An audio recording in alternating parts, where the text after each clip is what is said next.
right, we're just gonna jump right into it. John's gonna recap what's been happening. It's been a minute, but we've had a good holiday season. We're ready back to get raring into action here. John, DM, if you would, please. All right. Okay, so last time you guys had sort of discovered that uh, King Agrippinus was going to attempt this to decipher these notes of the Sorcerer King Dragoth from over in Guisanol to try to become, like, kind of hasten his transformation into becoming a dragon. You have also met with some members of the community. You have met with Meech. You met with, I believe, some of the elves from Argus's trading clan. I believe the Windrunners, I believe. You have met with a couple other people. I have the list here, but you had formed an alliance of sorts to try to bring down the Sorcerer King before he kind of endangers all of you with this mad science of magic that he's kind of attempting. You had also kind of decided that in order to gather some resources and get out there, you have to leave the city once again to make some various visits here and there. Minor, you had to visit Hanko Village, up to the far north there, near the Freedom region, to return that seed to your people to try to save the tree, save the village. Jesse had some business in the Freedom region as well, near the Mausoleum of Shavarm, to try to bring some elementalists under control, both for the king, Agrippinus, and for the local crime lord, Tigo. They were in Balak. And I believe, Jeremy, you had some business out here as well. I think you were going to try to either retrieve... I don't know if you're going to retrieve the body of Cora, or if you're going to leave it there, or just check on her. But I know she's going to be at that camp near Grax Pool ahead here. No, I wasn't going to mess with her. Okay, just leave her be. But you guys had drafted about 200 mercenaries from the Skull Crusher clan to be as sort of like an escort. And Micah, you had purchased a ship, but actually I forgot your boon was to be given a ship. So that GP that you spent on that ship, go ahead and take the base cost back. I think it was 8,000, and just you can still spend the stuff for the accessories that you added onto it, but that base cost should go back in your pocket. Oh, sweet. Yeah, because that was your reward, essentially. But yeah, Varaka and her Skull Crushers, and Linnaeus and her Dune Vipers, all from Balak, have kind of went on this journey with you. Micah, did you take the majority of your marauders, or did you that you had left, or did you take a small contingent? I don't quite remember.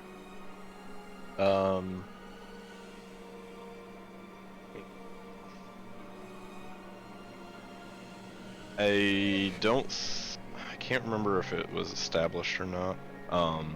I think I did, but it was stated that what's his name? Gildas wasn't there. Yeah, Gildas is actually with about, I'd say, 2/3 of them on Sanctuary. With the other survivors of the Guisanol tribes that you guys had rescued, essentially from the clutches of Dragoth. So he's building a community there on Sanctuary with the other Dragonborn. But other than that, you guys had traveled out. You guys had found a group of mercenaries that you kind of engaged that were the Predators, I believe. They were going to head to Balak to meet with the king there to maybe get some work, and bring these Lido dwarves and giants kind of under the heel of Balak a little bit more. You guys had reached the city and had warned the giant guards of South Ladopolis about that company coming to meet them on Let me fix this map real quick. Thought I did before, but I didn't. Oh, wow. It's like a kind of accordion there. The world is flat after all. So you guys have arrived here in South Lodopolis.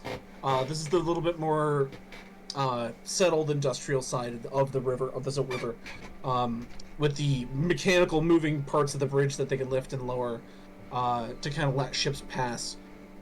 But you guys have arrived in the city relatively early in the morning the next day. Just kind of passing through your caravan, kind of stopped the guards at the gate for a little bit, but they have sort of seen that it's you leading this caravan of mercenaries. So while the guard is still present, they're not like barring your entry. But some of the guards do come up to you, Mike Malagaz, as you're kind of sailing through, and you see a contingent goes to Jesse and the Siegebreaker to kind of talk over like what's going to happen. Micah, you see that the young son of the chieftain here in South Lodopolis is among the guards. He kind of gives you a nod.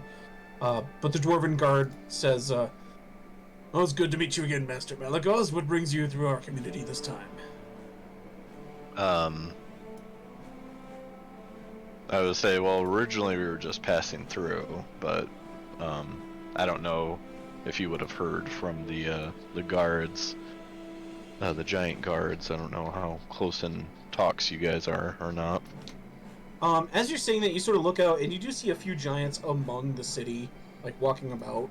Mm-hmm. So obviously their alliance has tightened a bit, because before you saw no giants in the city, but now you see a couple. But I'll say, yeah, on our way here, we ran into the mercenaries, the Predators, and found out that they're on their way to Balak to receive orders to bring Leto under heel of Balak for standing independently from Sorcerer King Andropinus. You see the guard's face kind of go grim, and he nods to, I believe it was, I don't remember the guy's name. So we're gonna look at my mini tokens here and see if I have his name. That's the thing about having all of my resources here, is I have a bunch of stuff from way back. It doesn't say. Yeah, I don't have a note of it. So we're just going to grab a name for him real quick. Noname again. Noname.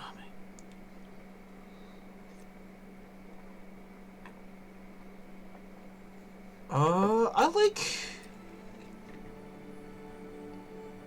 let's see. Figrith. I like that. Figrith. He kind of nods to Figrith. I'm gonna put a note in here. Figrith. Chief son. Kind of nods, and you see him kind of walk off to warn his father. But he says, "We'll get right on that, and we appreciate any news you can give us of the outside world." Jesse. Yeah. As your land caravan is kind of pulling up along the gates, you see a couple of contingents coming your way. The sand vipers, or the dune vipers, are like, you see them sort of kind of tense up, because then you look over to see the skull crushers, and they're kind of like casing the place. Like, you can see Varaka like kind of like laughing and pointing at some of the defensive walls, like there's a weakness there, there's a weakness there, kind of picking apart the defenses of the city. Verketh, or not Verketh,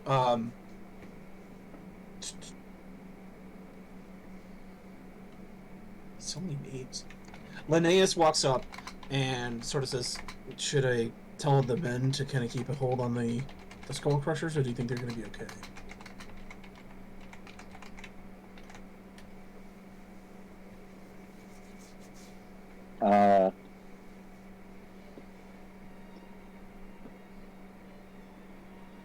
I'll tell her I'll handle the skull crushers.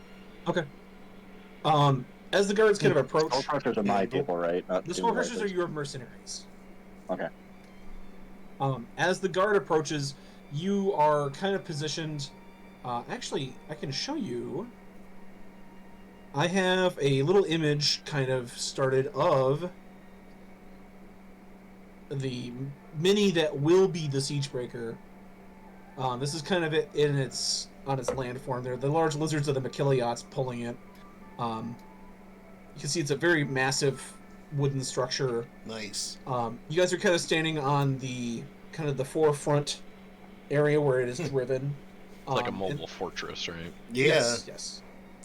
There's multiple layers. This is just the ground floor. The hatches lead down to like kind of the inner part where a lot of the people sleep, and then the stairs lead up to the top, where like there's the siege weapon. Like you guys have a catapult installed, and then like some like kind of like defensive walls around.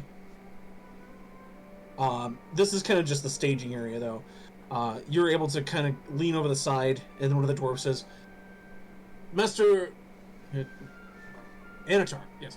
Master Anatar, it's good to see you again. What brings you in your kind of like gestures to the massive fortress people to Linopolis?" I'll say we're just passing through. Why do you have such a company with you if you're just passing through? This looks like you're armed for war. Well, we are, but not here. We're Give me going persuasion. to we're going to what's it called? Going to freedom. Freedom. Yes, I was thinking tier, but I knew that wasn't right. Said persuasion. Yes. 21. 21. As you say that, you can see the dwarf like visibly kind of unclench. Seeing all these people was kind of like really like, oh god, we're gonna have to fight a bunch of these guys. As you say that, he says, "Well, it's good to hear. Well, good luck to you in freedom, and if you wouldn't mind just moving on through." And you see some of the skull crushers kind of like leaning over and like whispering and kind of pointing at the dwarves and laughing. But with that 21, the dwarf is willing to kind of let you pass. So he pulls the guards back, and you're able to take the main road only is the only thing that the Siegebreaker will fit through. You're able to take it through the main stretch of the city into the next, like through the trail, continuing on the train. So I'm going to Okay. back to Lito here. With that 21, it was more or less crisis kind of averted. You can tell that there was a lot of tension there, but you kind of diffused it with that short explanation. So you guys are more or less kind of over here. That's where the Siegebreaker's going to be parked for right now. So I'm going to put the party token there, because that's just where that is. And then, Micah, your ship, I'll say it's just this, it's like this large wooden one here. They're already getting it positioned to, lift up the part of the bridge where the ships will pass. So it'll pass through. The large wooden badge. As you guys are getting ready to sort of pass through and keep up your way, you see that the chieftain and his son Philgrim have kind of come back, and you can see him sort of waving you down, Micah. Oh, okay. Yeah, I'll go to like the edge of the ship and hail him. He says, "It was good to see you once again. I haven't thanked you for clearing up the misunderstanding between my son and the giants. It has been good to have new allies out here in these wastes." I'll say you're most welcome. I unfortunately fear that is probably the most fortunate thing now that you have allies such as those, since King Andropinus seems to be on the war path. This would not be the first time that Pellic and Lido have butted heads. It will not be the last either. However, we do have a pressing matter. Our stores are ready for siege. We have much food and water. However, we don't have as much water as we would normally have. There is an oasis to the far west, about a day's ride. Unfortunately, our men have reported that a mud drake by the name of Mudgore has taken up residence in the watering holes there to the west. I was hoping you and your band could be maybe persuaded to take care of the problem for us. If not, I don't blame you. You have your own journeys and your own quests to partake in, but it would mean a lot to the community if you could find your way out there. I'll kind of look at the party and say, well, we do have our own agenda, but personally, if it will give you a leg up towards the fight with Sorcerer King Andropinus, I'm willing to help. Anybody else? This is something of interest to me. I'd very much like to see this mud drake. Peretta chimes in. You can also see that Bilgrith is sort of like nudges him. He says, "For this, we will, of course, be willing to reward you handsomely for any help you could give the community." I think those were the magic words for a couple others in our party. That being said, Filgrith kind of walks forward. He says, "I want to say thank you myself for helping me and Yoki out in a bad time. As payment, I wanted to give you this." And he kind of reaches behind and pulls out a stack of what appear to be like wrapped bricks of some kind. And as he unwraps them, you can see that they are bricks of pure iron. We're gonna throw him through Andropinus' living room window. Damn. You see that these bricks are like, they are probably about 500 GP apiece, and he gives you about 7 or 8. Damn. He says, "I know this isn't much, but it's what we could scrounge together from our spare pieces in the palace. A lot of these bits of ore go to make the armor and weaponry of the elite warriors of our community. But we are willing to give some to you for the good cause of helping us and helping protect the city." So, gratefully accept them. It's Okay. most generous. You take those, and you can go ahead and use those as, oh god. Let's Like say, components? you can use them as components. I'll say 600. He just gave you 600 components.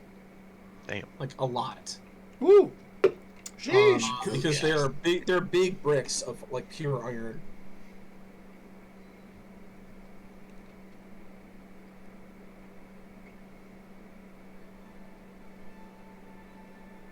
But he nods and he says, "We are thankful for your help, and well, we have a grim time ahead of us, but we'll be okay.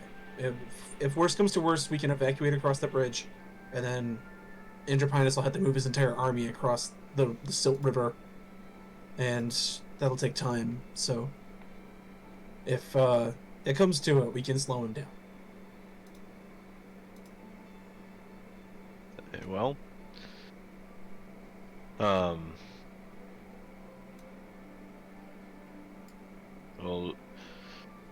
we'll see how much help we can actually be by defeating this, or subduing this mud drake for you at least.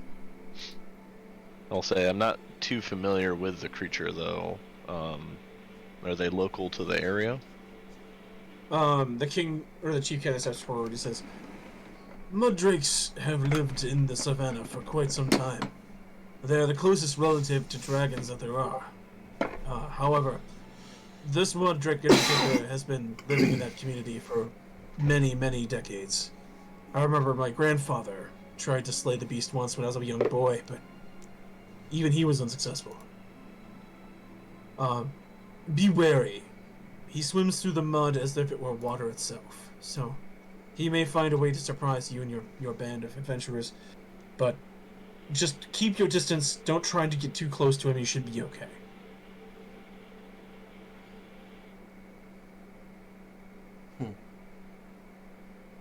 Alrighty, well, I suppose it's best we be on our way to settle this problem for you once and for all. Okay. Move along. Do you guys have any business in the town before you guys leave? I don't particularly think so. Not that I can think of. Yeah, I ain't have anything I really need to do supplies wise or anything like that. I think I'm good on like rations and stuff. Yep. You guys have 65 days worth of food and 160 days worth of water. So you're good. Ooh, we're tub thumping on that water. As you are starting to kind of pull through, you're gonna realize, Micah, that you're gonna have to kind of park the ship, probably at Grax pool, and kind of like backtrack, or if you want to keep the ship kind of just pulled along the trade road, on the side of Ladopolis, like near the shore. The spot he marks, you pull out your maps, and he's going to mark.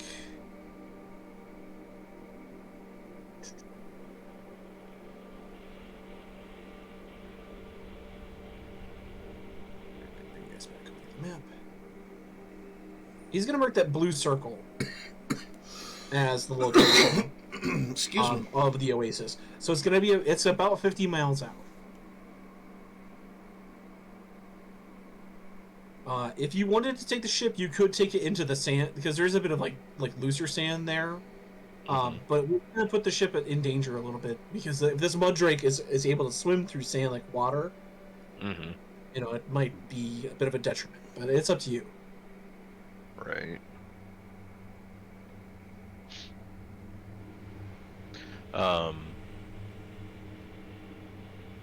Is there like land to go by there? So like Jesse's fortress could go there? Yeah, the Siegebreaker can go over the scrub plains, that's the green area, relatively easily. It's like, imagine when we're playing 7 Days to Die, like the desert material area, how there's some bits of greenery here and there, but it's mostly like rocky wastes. Yeah. That's mostly what the scrub plains are. But you get like some plant life here and there. But the oasis is at the edge of that. And that white sand area, those are just like dusty sand dunes. Just Gotcha. like kind of like Tatooine style, just Pure sand, yeah. pure sand. Yeah. Gotcha.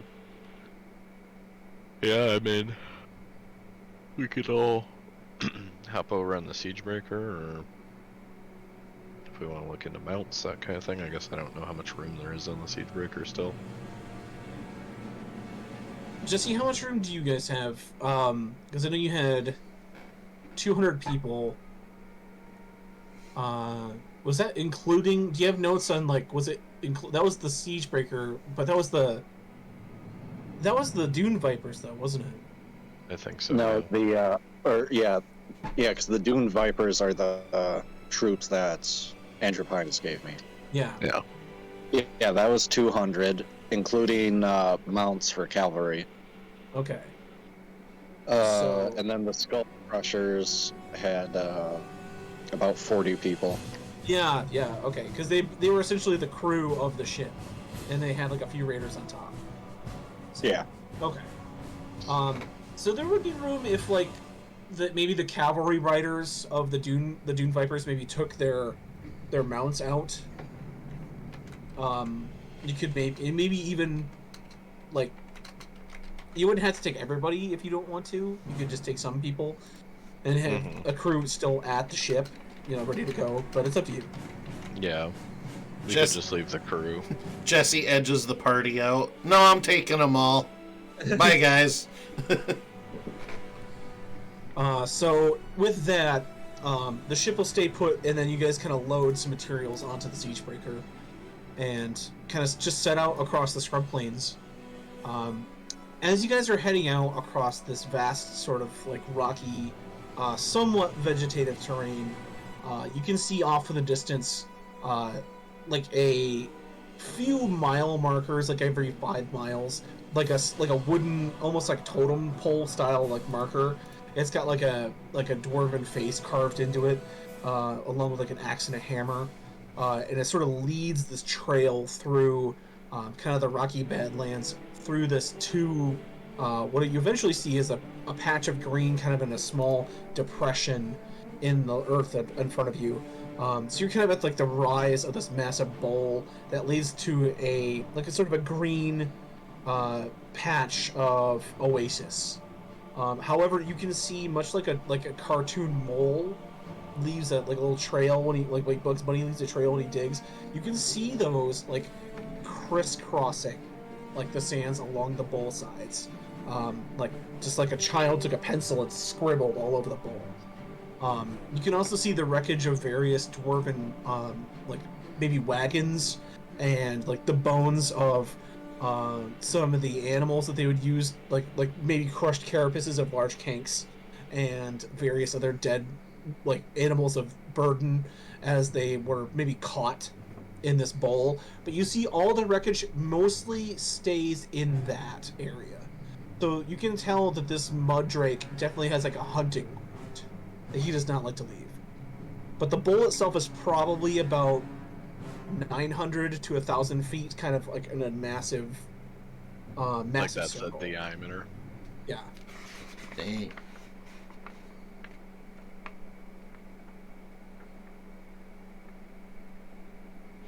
So as you guys are kind of, you guys have pulled the siege breaker kind of outside of the kind of the area of this bowl, this depression. You can tell the Machiliots that are pulling are kind of getting antsy. They are kind of like stomping in place and huffing. You can see some of the skull crushers that are their keepers are trying to calm them down. They put blinders, like these massive leather blinders on them, and are trying to like maybe like settle them down to maybe just go to sleep for the night, or just like bed them down, because you can Go tell sleep. like go to sleep. You can tell that they sense this sort of predator in the air.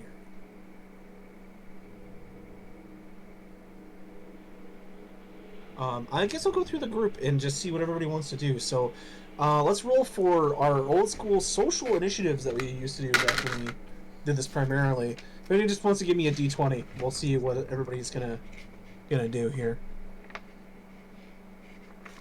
I got a 12. 12. Okay.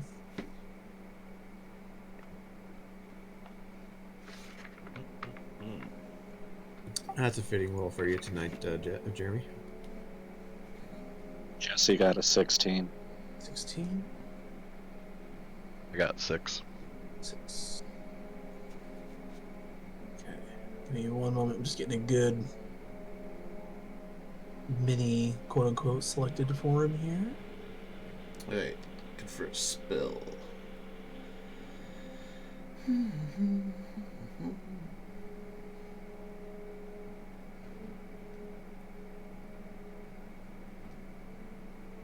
Okay. 8 and a 2. Okay.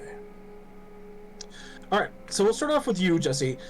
You guys are parked at the kind of the rim of this bowl, and nobody has gone in at all yet. But you see like the Dune Vipers kind of like on their mounts outside, kind of doing a patrol, and the Skull Crushers have wanting nothing to do with this, are mostly just kind of staying back. They're trying to make sure the Machiliots are taken care of. They're trying to make sure that the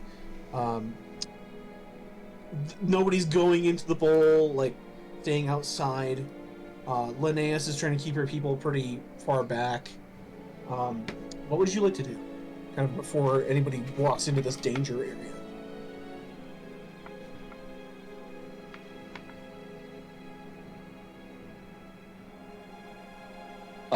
I'll tell them to have the siege breaker hold position, Okay. and we'll advance to go after the mud drake, Okay. and to have the cav just be ready to cover the siege breaker, or also, give us cover if we need to like retreat back to the siege breaker. Okay. Your cavalry mostly will pull, like they'll pull a lot of their javelins and spears, ready to do anything that they have to do like that, to try to fight this thing at a range. They've loaded the catapult. With like large We'll boulders. load the catapult and archers up top. Okay, so they'll go ahead and take those precautions. Anything else that you want to do personally before people start kind of maneuvering into this area?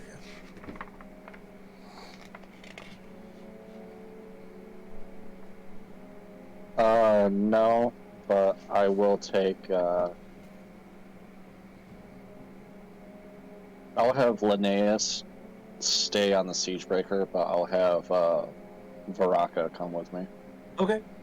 And Baraka kind of looks at you and he's just like, okay. Varaka and Ari. I'll have them both come with me. Alright, okay. Varaka picks up her axe and kind of starts buckling her armor. Pulling her. She's got like kind of a giant bone helm, and she'll start getting ready for a fight. How about after that? Jared.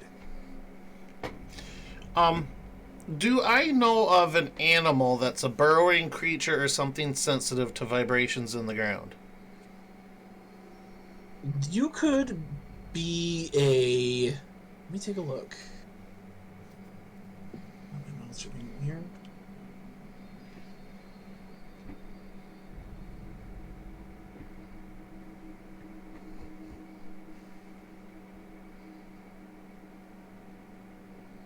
So you're looking for something with like tremor sense? Yes, maybe I can help to locate where this thing is at.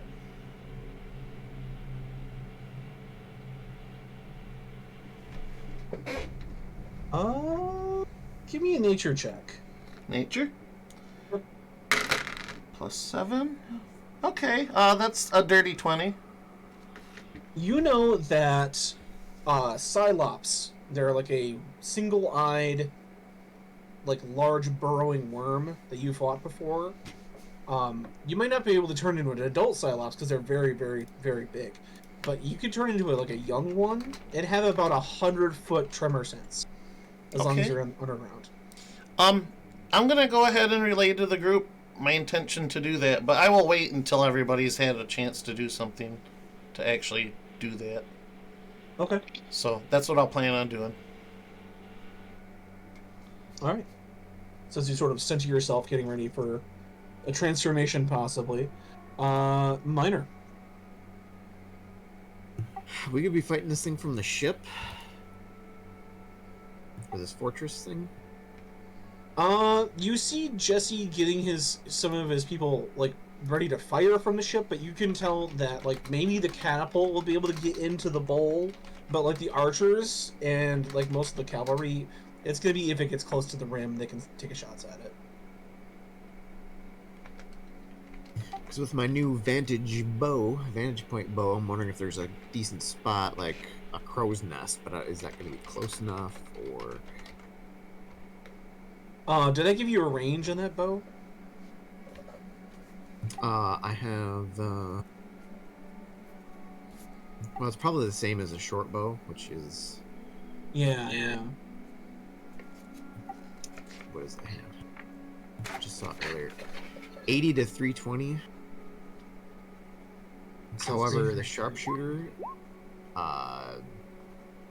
long range doesn't impose disadvantage. Of course, I don't know how long of a range you want, but. Well, like I said, it's like a 900-foot deep, like circumference bowl. So if you have a range of 300, you could launch yourself. You can launch arrows like kind of into the mid-range of it. Okay, is there a decent spot closer that has advantage? Give me a perception test.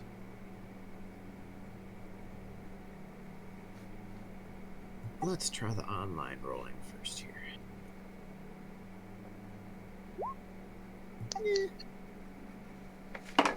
13.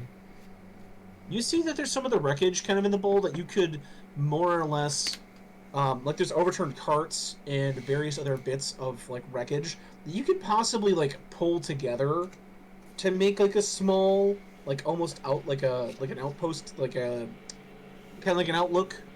It would take a bit of doing, but you could maybe sneak in there and do it. Wreckage in the bowl. That's after a Taco Bell night. Jesus.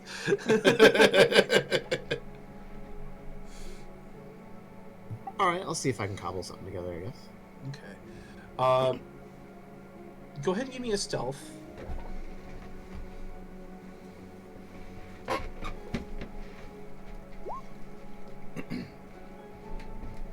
How's a 29 do?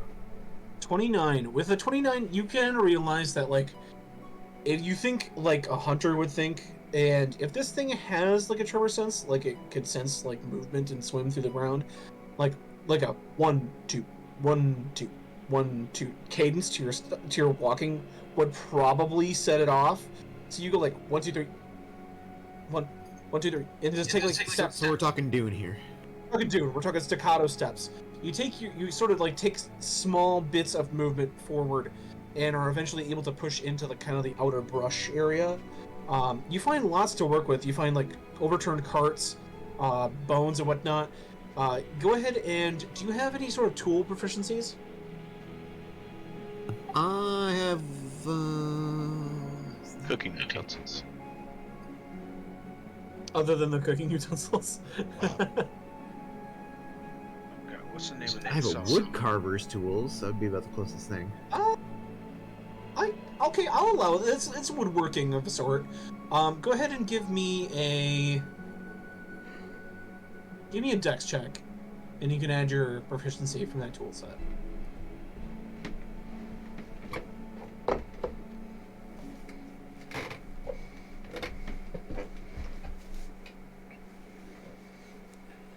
If I could type it.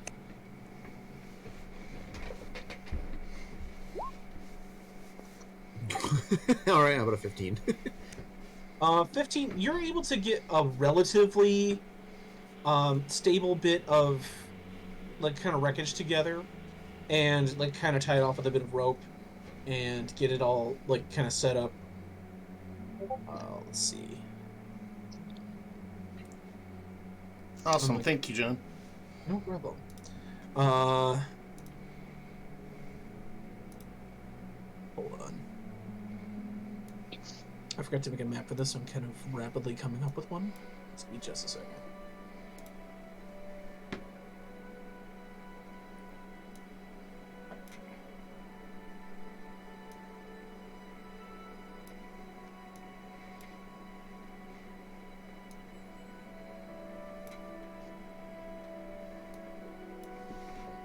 So, I'll move you guys into the encounter pit here. You guys, or you might have kind of snuck forward, and if you kind of scroll down to the bottom right of the screen, you'll see I placed like a crow's nest. That's kind of your cobbled together bit of like an outpost. So you've taken the carts and whatnot and like stacked them about 10 feet high.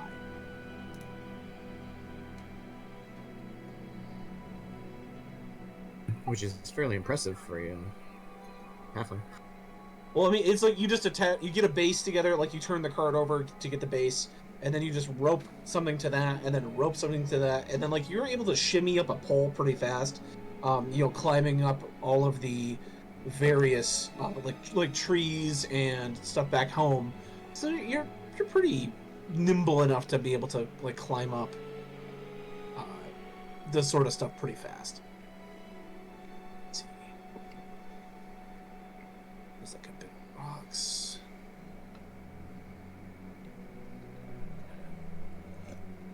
There.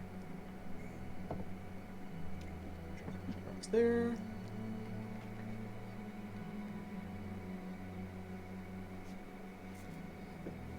You guys are going to look behind the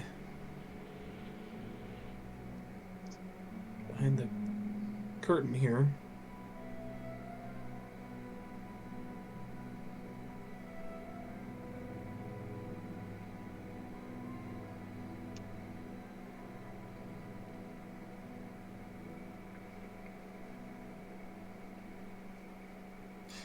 I'm pretty sure that's what the problem was with my sound earlier, because I don't think I've had a single instance of it being bad since. Well, that's good. Yeah, I'm glad I was able to figure it out, because it was really starting to bug me. Some bones. Look at the bones! Kind of scattered about. Oh, God, falling down. Yeah, that was a little. Oh, sorry. What, behind the rabbit? It is the rabbit. Some rocks here and there.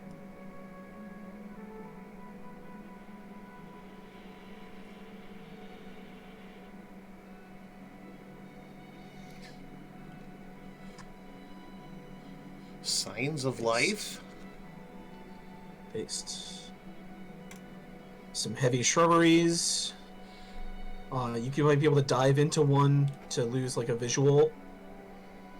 They're kind of like a static bush if you're playing like an FPS game. Something like that. And then I'm gonna freehand about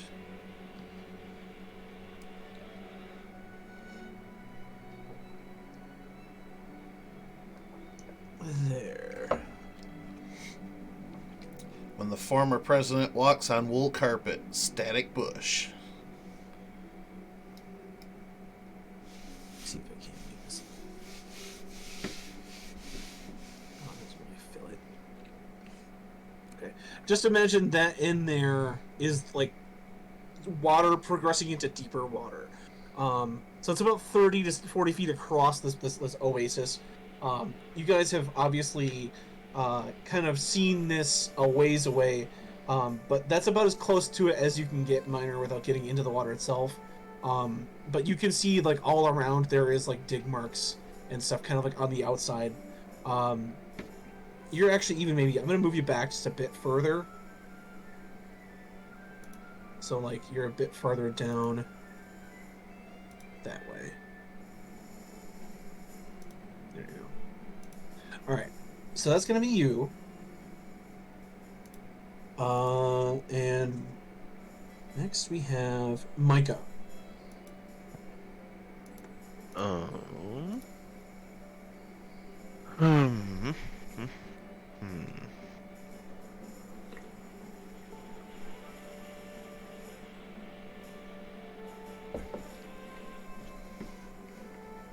So you're able to see Snafu get out there pretty far and start setting up this kind of ambush site.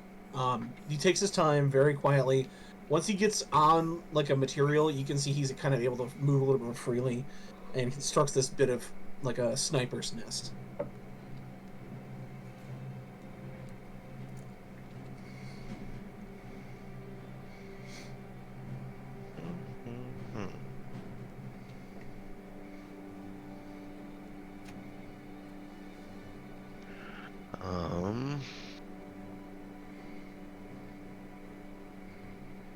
Let me something up here.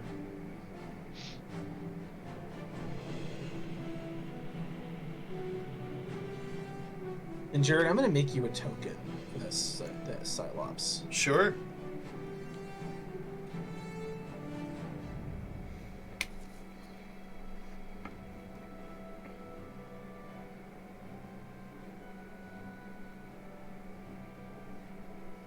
I guess I'll attempt to use the, what is it called? The Elder Brain to try and scry where the Mud Drake is. Okay. Go ahead and give me an Arcana test.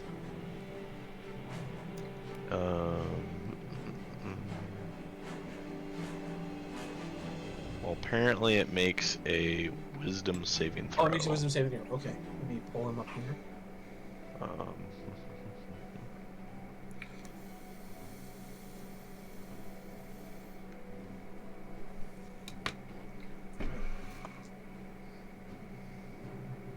He got an 11 on that saving throw, so you are able to kind of penetrate through the veil of like this sort of the psychic and magical aura around him to sort of pinpoint a location.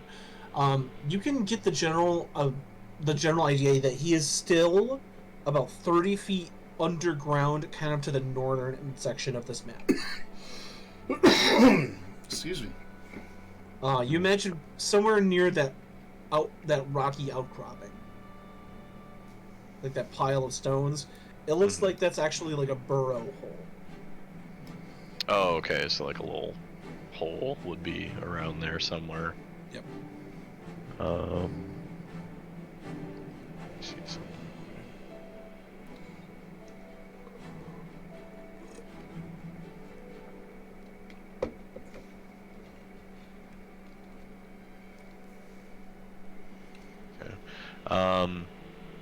So nobody's moved in yet other than Snafu, right? No. Yeah, Snafu's the only one that's moved in.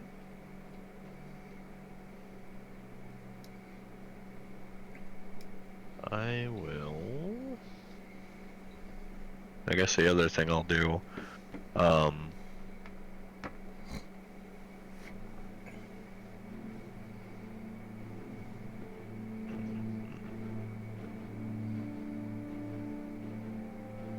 here it is, okay. I will cast Levitate on myself. Okay. Let me see here.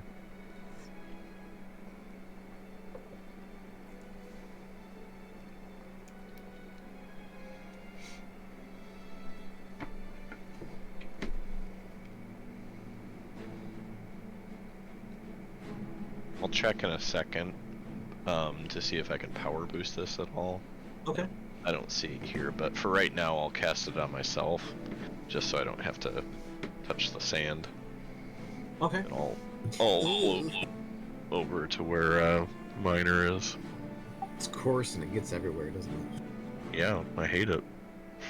It makes me kill entire civilizations of people. Like animals. Like animals. Even the women and the children. Right.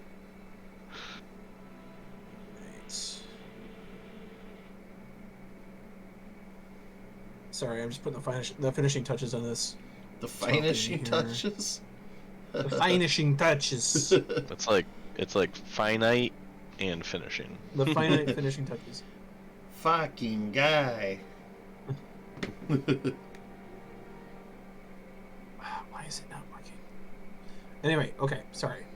What was that, Micah? I'm just floating on over to the outcrop by unless that's another burrow by Miner. No, it's a pile of rocks. Yeah. I'll just float on out there. Okay.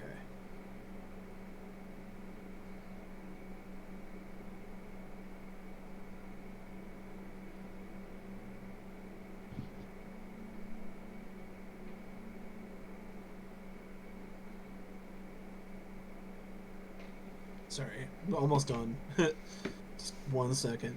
Oh, no worries. Speak for yourself, I'm worried. There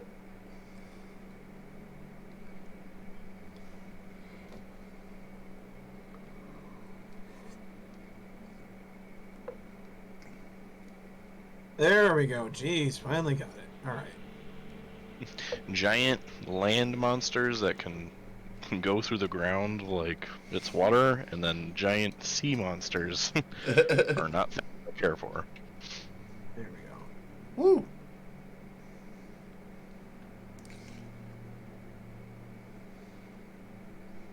So there, as I got you token here, I'm gonna let you take control of it.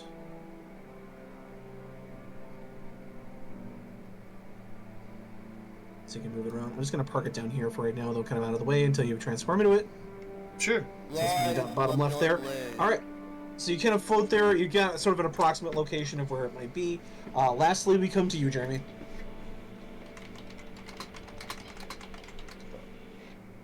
No more coattails for you, mister. Dude, I'm wholly focused on not vomiting right now. Jeremy had a bit of a party last night for New Year's, everybody. So. I I mean, I'm just glad he's here with us. Did we spawn in the bottom right corner here? You can go wherever you'd like. This is just like where those two are kind of setting up. Okay.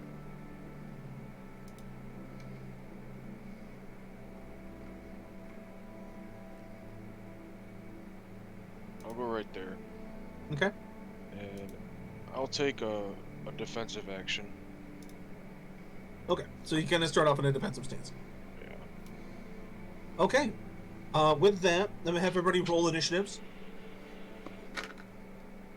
And we'll just go off of that until something happens that like alerts your target. Yeah, if something like bursts or erupts from the sand, I'll smack it. Whack-a-mole. Jared, what'd you get? I got a 10. Micah. 11. Minor.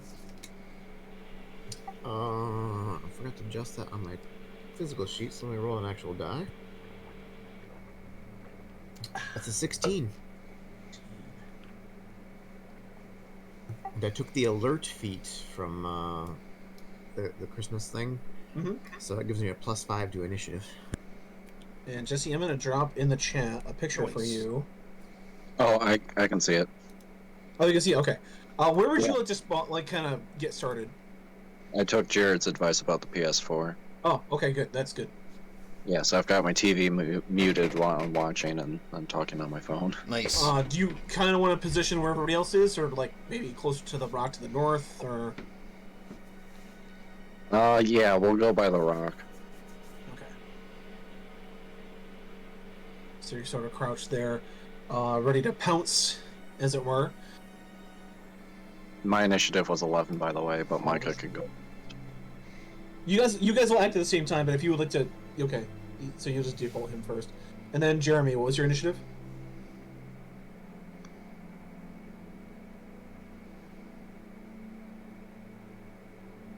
It was a 4.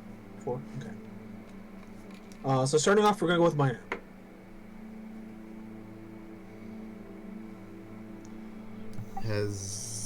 Nothing's emerged yet, right? No. No, you see everybody kind of creep up to the watering hole, and you've seen that Malagos is pointed off into the corner, and you see now what you thought was once like just a disturbing disturbance of rock and earth, you can now recognize as a burrow, but nothing has emerged from it yet. I will, I guess, clue Snafu in that it's about 30 feet under the ground, roughly. Roughly. Yeah, I don't think I can get an arrow that deep. Just shoot it really high.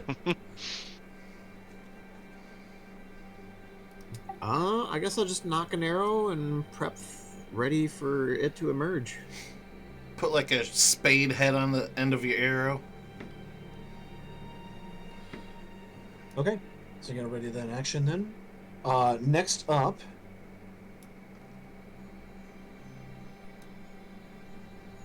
we have Micah and Jesse. Hmm.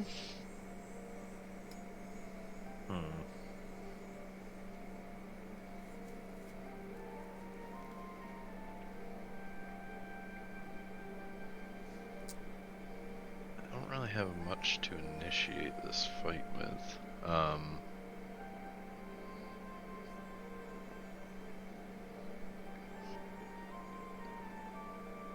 I'll ask, I guess it's a weird question, but how fast can Jared move in that form? Does he get like a swim speed or something?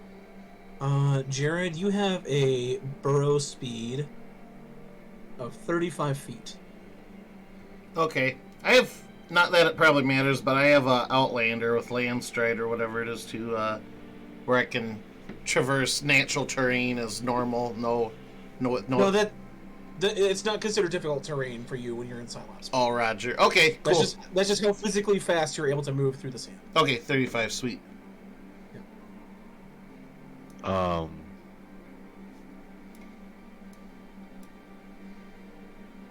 I guess I'll message Jared just to see. I don't know if he wants to try and like bait it out.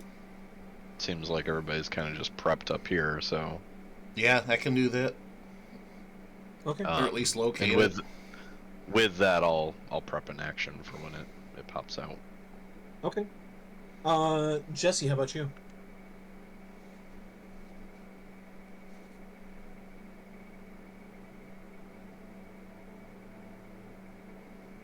I'll put Shield of Faith on myself. Faith, okay. Also gonna kind of hold off any movement or because is that your action? Yeah. Okay.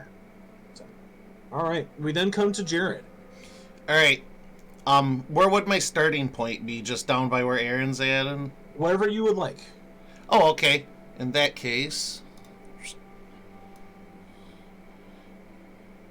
I'll start about right here near the plants, and I'll use that tremor sense to try to detect where it may be. You do get a sort of a rhythmic breathing type of movement from the sand below those rocks, and using your tremor sense, you can tell that there's a creature underneath those rocks. Whew. I'll use message to relay that to the group. He's directly below those rocks. I would not even be 100% surprised if the rocks might be part of him or his habitat here.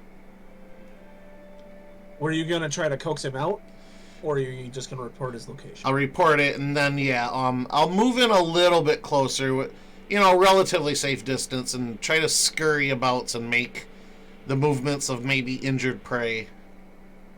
Okay, give me a deception check. Okie dokie. Ooh, nat 19, 3 kicker, so 22. With that, you sort of feel like a vibration in the sand, something that was once rhythmically going like a breathing start to jolt, and you sense like a tremor, almost like a ripple, come out from that part in the sand. Slowly, you see like a bit of curiosity. Jeremy. Yes. Yes. It is your turn. You can tell the creature isn't quite. It's like starting to move. I'll actually move it back by 5 feet, but he's like starting to stir. Is it? It's daytime, right? It is daytime, yes. They've noticed us. It's you can tell that you saw Jared's Cylops kind of go underground, and it's leaving a burrow trail, and then you saw that burrow trail start to quiver and start to move out a little bit. All right, I'm gonna roll a stealth check.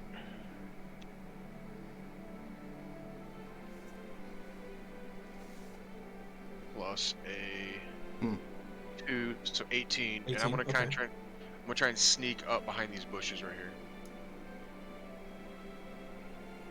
Okay. Let me.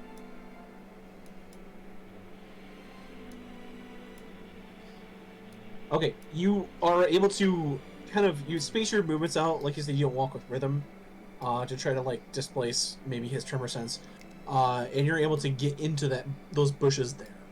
So you believe that you have stealthily done this. Whether or not you have, that's going to be apparent here pretty soon. After you crouch down, though, Jeremy, you hear a bit of a movement, and now that it is the turn of the creature, Jared, are you going to try to stealth check so that he can't find you, or are you going to just kind of run as he's coming at you? So he is emerging. He's going underground, yes. Are you on the surface, or are you in the ground? I'm going to make my way toward the surface, and if he pursues, then make an effort to get stealthy and draw off.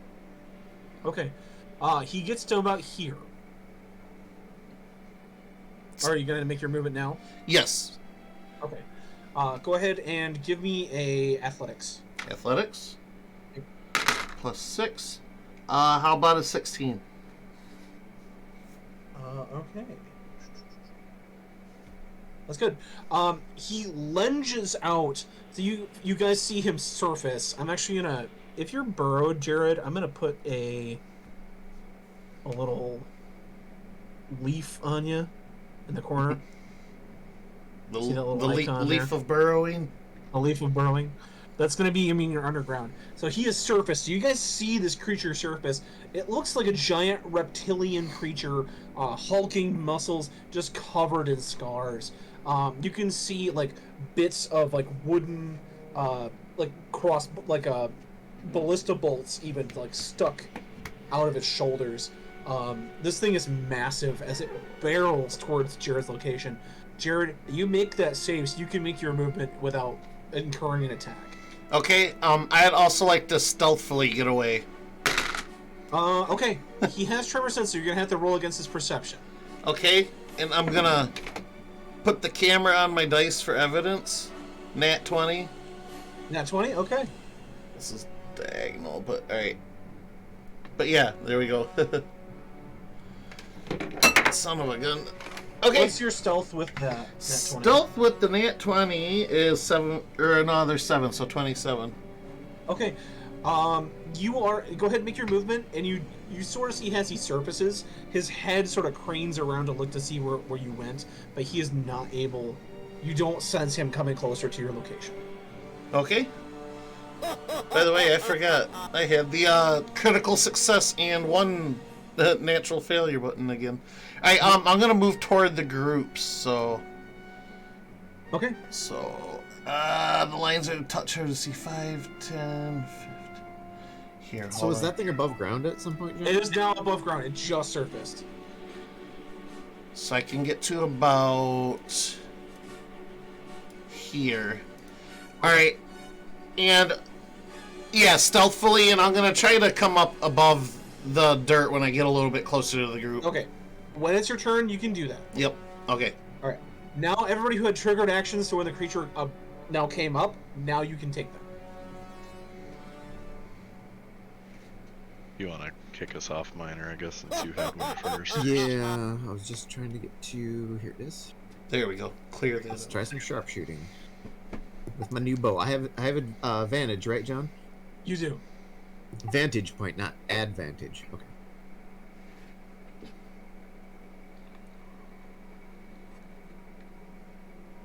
About 15 to hit. 15. The bolt bounces off of the hide of the creature.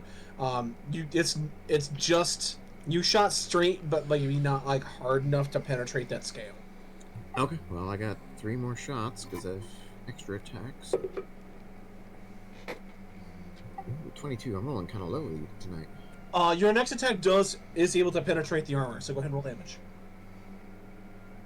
There you go. How about 23? 23. Okay. And the last attack. You see the creature recoil in pain as that sinks kind of into an older wound, and you see this sort of red blood start to pour down his shoulder. And a 26. Another successive arrow goes in, sinks kind of in closer to the mouth. And you can see him sort of like try to use his tongue to pull out the arrow. He just shakes his head, and it kind of just drives it deeper. So 21. Okay. But now that the 2 arrows have hit, you see him sort of like look at your position. His eyes like glow red, and he just sort of lets out this like low growl as you see him sort of like start to get ready to pounce. I'll observe my surroundings and prep for a retreat if need. Okay. All right. Anybody else have a prepared attack? I do. Mine. I'm going to do Ego Whip on him. Okay. Target one creature you can see within range, salting its ego, causing it to second guess itself. It's just instantaneous. It takes 1d4 plus 1 psychic damage. Okay. So he takes 3 psychic damage. Okay. But I'm gonna power boost it, As part of the same action, you can spend 5 PSPs to bestow a curse on the target for 1 minute. While cursed, the target has disadvantage on its dex ability checks and saving throws. On each of its turns, the target can use its action to make a charisma saving throw, ending the effect on its success. Okay. And then I'm gonna float. Maybe try to split the aggro here of me and Miner. I'm gonna float over this way. Okay. I give you a little wing icon for floating there. How high up are you? Let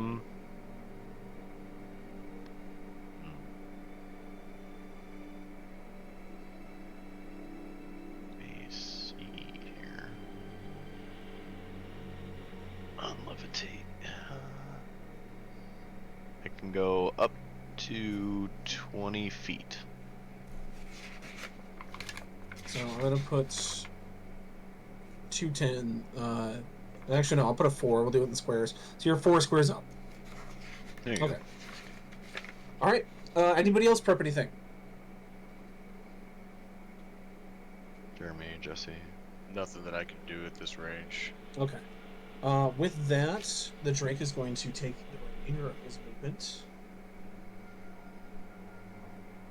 1, 2, 3, 4, 6. And 7, 8. You sort of see him like ba-da-bum, like start to gallop on the mud, kind of kicking up all this grass and wet dirt, covering itself almost, and you see it starting to kind of gain traction toward your location, Miner, but it's got a ways to go yet, so it's going to take. That's going to be the end of his turn. It took a double move. We'll then go to your actual turn. Back to my turn, huh? Yep.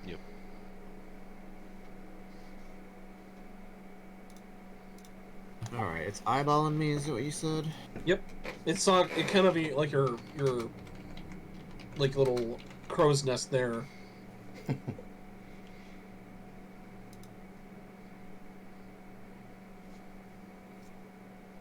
Okay, I'm just double checking my different attacks that I can do.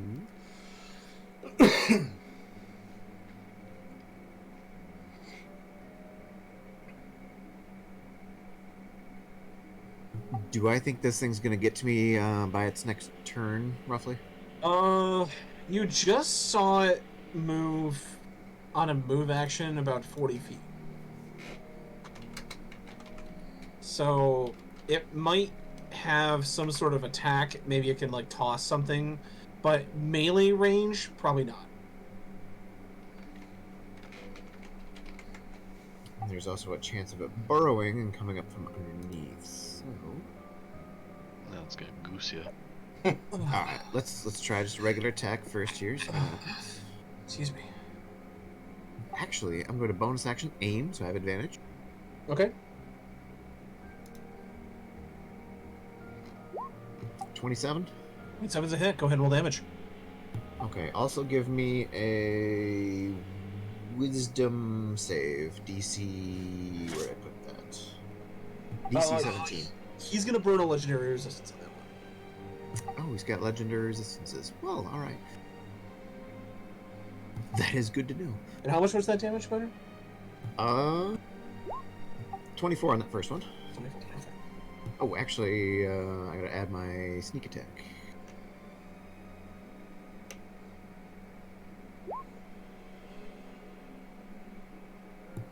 Three extra damage there, so 27. All right. Oh, and I did that menacing attack for his wisdom save, so it needs to be D10, I think. Yeah, I got a D10 to add as well. Okay. I'll just roll that manually here. Oh, hey, sweet, a 10. Nice. So as the creature is kind of closing distance, you just keep sinking shots. Just. Well, that was just one. That was just one shot. Yeah. Okay. Go. Keep going. Okay, my next attack. 29. That's a hit. Actually, no, that should be 14. I don't Oh, have 14. advantage. Okay. So unfortunately, that one does bounce. What is with the low rolls? I may have to go to actual dice here. Oh, that one's a 26. That one should 26 be. is a hit. So there's an extra 22 damage. Okay. So I did what? 37 plus 22, so 57 damage to it. About so far, yeah.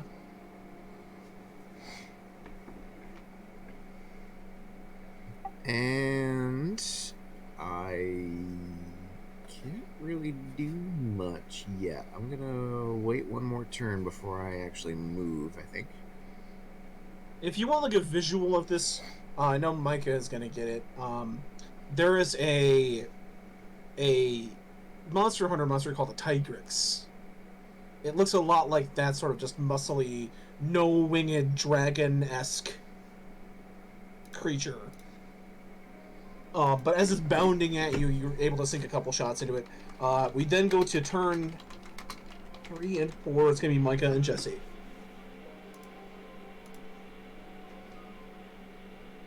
If you want to go first, go for it, Jesse. I'm reading something. Sure. Mine's gonna be easy anyway. Let's go. Myself, Ari, and Baraka.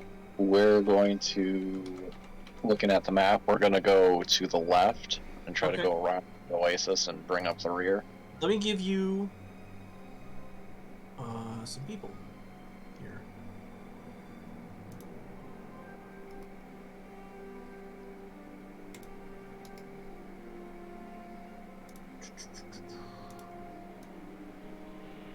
Faraka. Where's a good one for Faraka?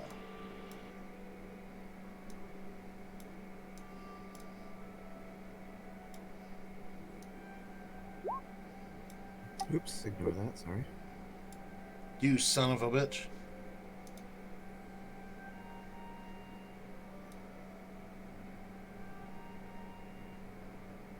How about here? That's better. Oh, thank you for. You know, you all at home can't see, but Nope, if you check the. I threw one on the Check. screen. From Monster Hunter? Yeah. Yeah. The Tigrix. Not the same one Micah just shared, but yeah.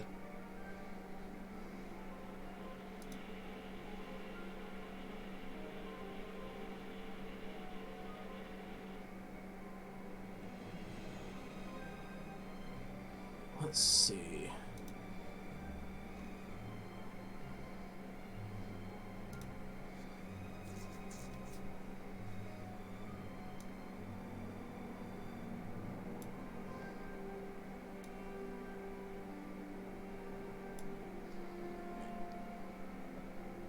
So if Ari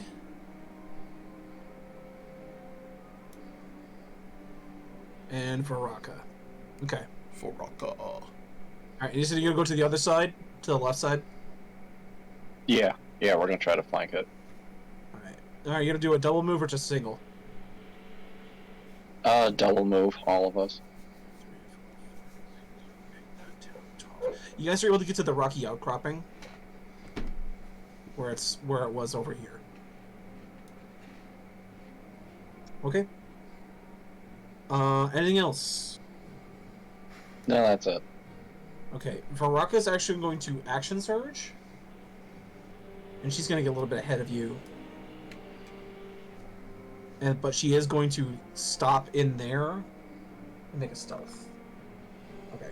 So you see her like baseball slide into the brush around the water and then just disappear. I'm okay with that. After that, Micah. And it looks like he's barreling towards Miner still. You see him just like galloping toward Miner's little outcropping there.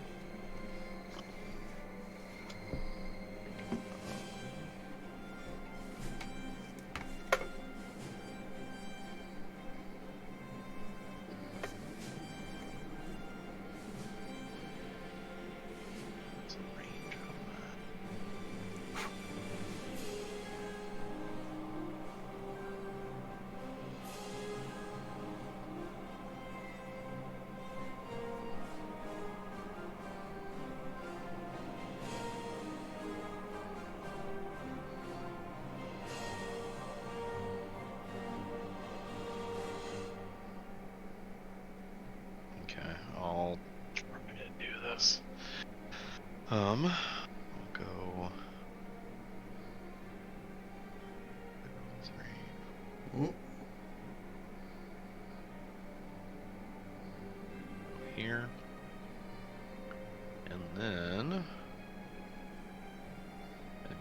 to do Mind Blast.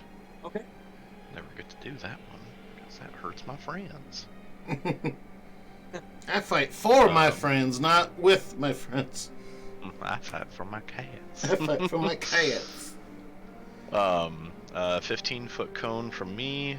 You unleash a torrent of psychic energy. Each creature within the range must make an intelligence saving throw against my power save DC. Okay, he's gonna burn another legendary resistance. Okay. Okay. Now, does he save it, or does he not counts take as a the save. half damage? It just counts as a save. Okay, so does he take the half damage Yeah, then still? yeah. It doesn't negate it. It just counts as he made the save. Okay, gotcha. Hmm. And then, so the save, take half damage. It's gonna be 8.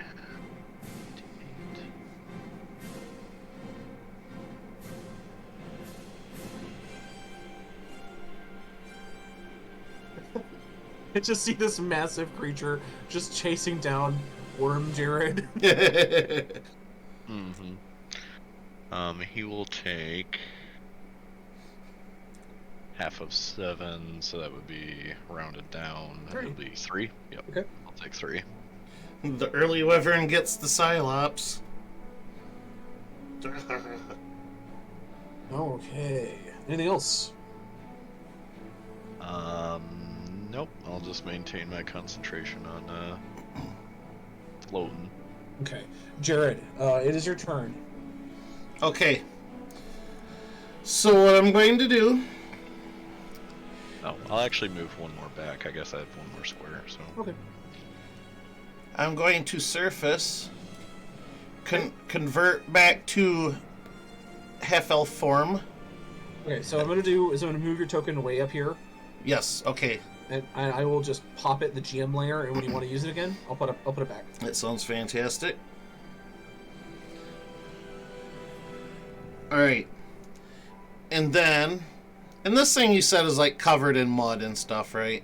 Yeah, it's covered in mud and dirt. Okay. Let me grab my normal token here. Alright, there. I'm gonna get behind Ragnar here.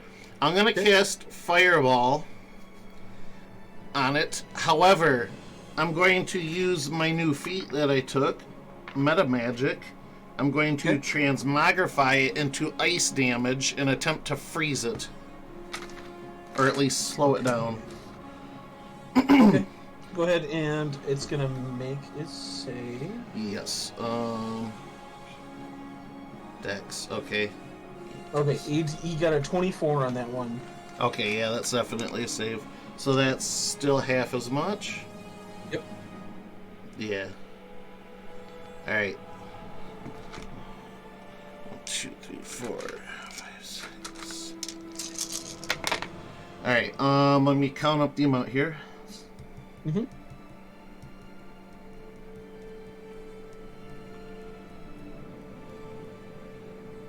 Just barely 40. So 20. 20 damage? Okay.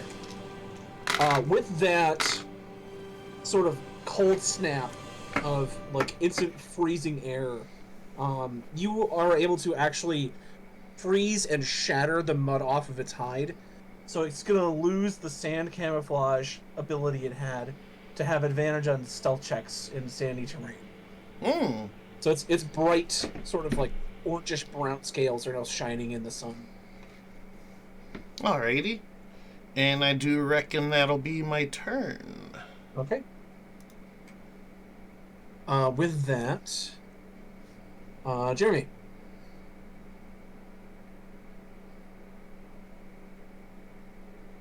We have to double move to get to him. Now, I will say, you see him barreling towards Minor. You could save an action to move and attack when it gets within range. Yeah, I might do that. You just want to do that? Well, how about this? How about I move and then take a full defensive in front of Minor? You could do that. You Kind of just. could do that. Yeah, I'll just do that. Okay. Or like, but I would just prep an action, I guess. You want to prep an action to attack? Yeah. Okay. There we go. It is the creature's turn. Bring it on! 2, 6, 7, 8. As it rushes up to you, it does its full movement getting to you. What would you like to do? I'll just swing at it with my. Oh shit. You want to use your giant hammer? Yeah. I was trying to see it was the one that does the D12 damage. Yeah. So, multi-attack. Oh no, god damn it. 1 to 10 and 11. I hit at a plus 9. So does a 19 and a 20 hit? 20, actually 19 and 20 both hit. Alright, the 1 doesn't. Do I take damage on the axe or the hammer for that? No, it's a metal hammer, so it does not apply to the Athasian strikes.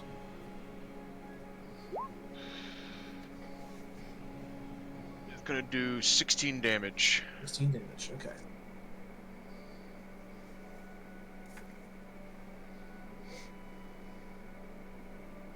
Alright.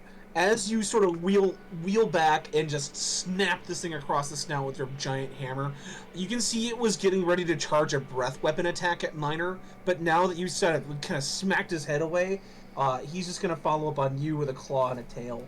So you did just save Minor from getting breath attack, that little hit. That's going to be a nat 20 for the bite on you, Jeremy. Do you have any reactions you want to do against that?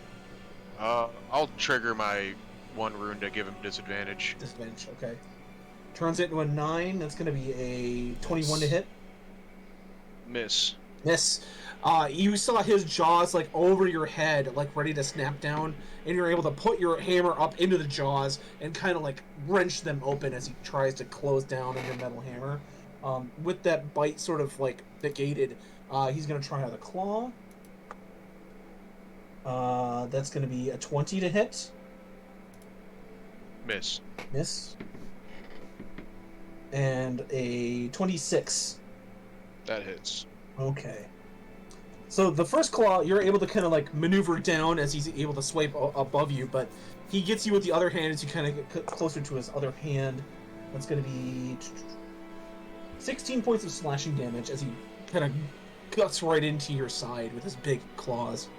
Okay. And that's going to be it for his turn. We're going to go to you, Minor. So is he, seems like he's slowed down at all, or? No, he's not slowed down. He is, he lost, Jared's ice attack got rid of his camouflage, so he's Yeah, I'm just wondering, does it look like he's still barreling at me, or is he kind of... Rockner completely just tanked for you. He was going to hit you with a breath attack, but Jeremy completely distracted him with that attack. Okay, cool beans.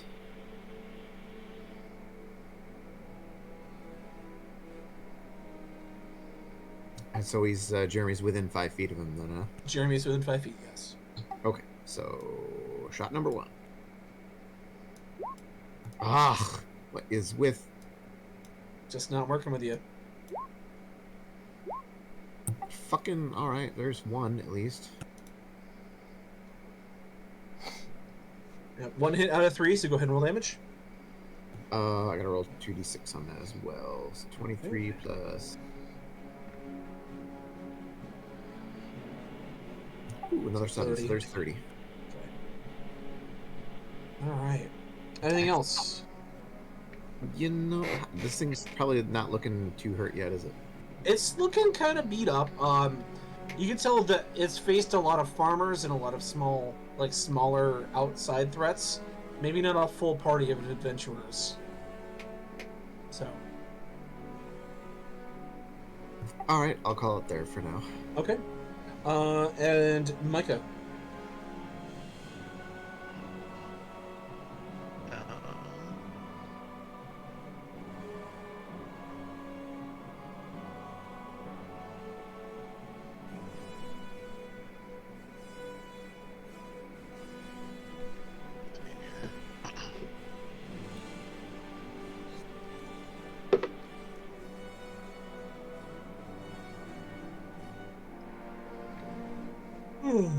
Excuse me.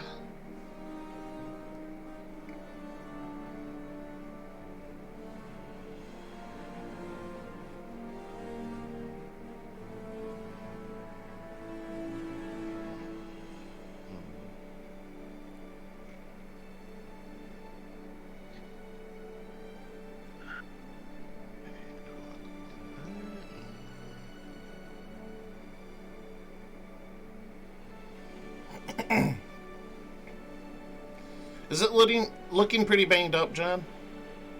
It's looking hit, but not like bloodied. Okay.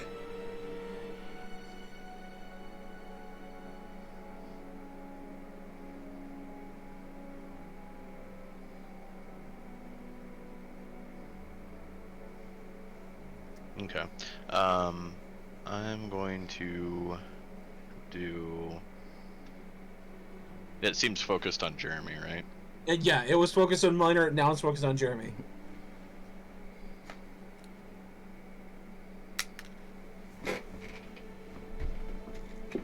Okay. I'm going to try and do hold monster on it.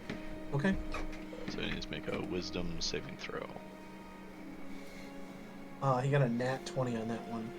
Okay, yeah, he makes it. Shit.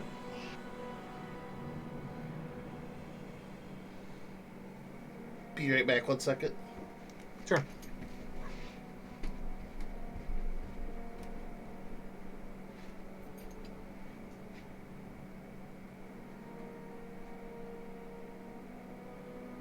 Anything else, Micah? I'm trying to see if I have like a bonus action.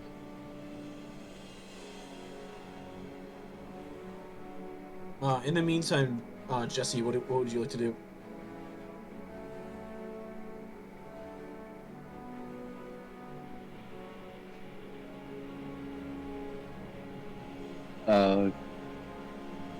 Same thing again, trying to close the gap. You're able to get it there. There.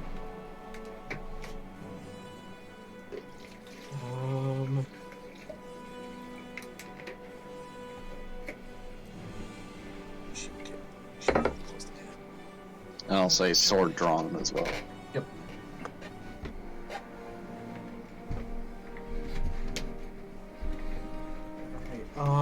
Varaka is gonna get her max out. Okie doke back. 2 hits. For 13 total damage. Did you have any bonus actions that you wanted to pull, Micah? No. No? No. Okay.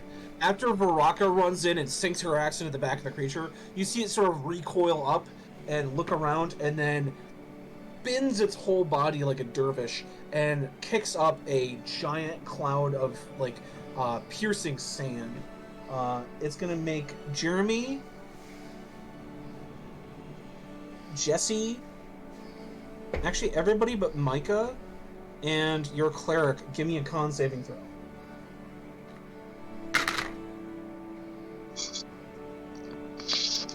Minor, I'm gonna give you advantage because you're actually on like a ledge when this happens.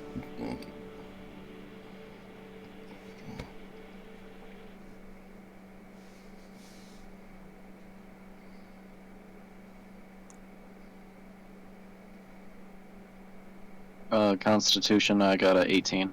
18, okay. 1 second. There is a guy outside my window who appears to have slid into the ditch. He's just like a dude outside the window. 11. Yeah, that's con what save, you're saying. 5, 16. Total. Okay, 16 as well. 16, okay. You're not home, Jeremy. Varaka makes it. Alright, everybody who got lower than a 21, you're gonna take 17 points of bludgeoning damage. And you are considered blinded until the end of its next turn. Does 21 save then? 21 does. Woo!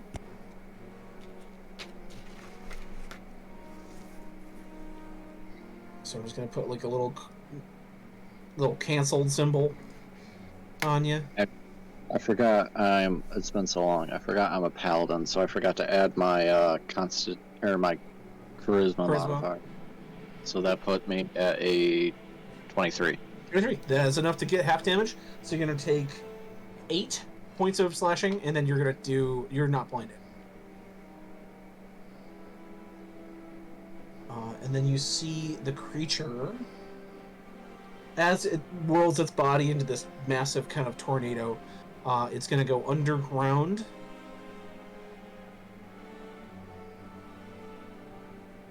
By a certain number of feet.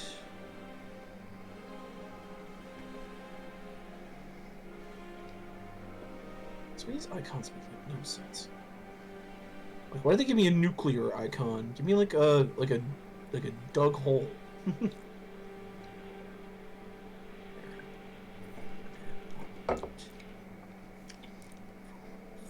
Six.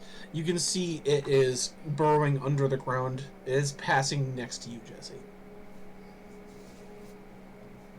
Does it take an attack of opportunity for burrowing? It does, but you are blinded right now, Jeremy, so if you attack it, you're going to be at disadvantage. Well, I don't think I can do worse than a 6, so... Okay, so you just blindly swing as you feel this thing, like, you can feel when things are kind of moving away from you, but you just take this swing out in the air, but to hit nothing. At the end of its turn, we then go to you, Miner. Say, let's not forget. I'm sorry, excuse me. That was the end of Jesse's turn. We then go to Jared. Okay. I can still cast spells even though I'm blinded, right? Correct. Okay. Line of sight stuff is not going to be. Okay. You know, this is an AOE. Very effective. Yeah, this will be an AOE anyway. So, I'm gonna cast Plant Growth, and it says 100-foot radius. I don't know if that counts for roots. Centered on a point. I'm gonna say if you want to center on a point, it's gonna have to be centered on you because you can't see anything right now. Okay. Can I take an action, or well, that'd be one action. Would it be like a bonus action to wipe my eyes clean, or would that do anything, or? It would be I'd say a full action.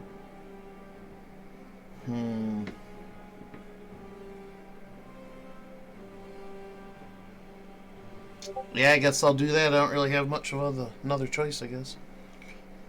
So I'll spend the action wiping my face clean. Okay, you dig the sand out of your eyes. It stings, just like sand in your eyes. But you're able to kind of open up your eyes a little, and you see this like burrow mark leaving, kind of passing Jesse. And then let me look up something real quick. I'm not 100%. Shouldn't take me just a second here.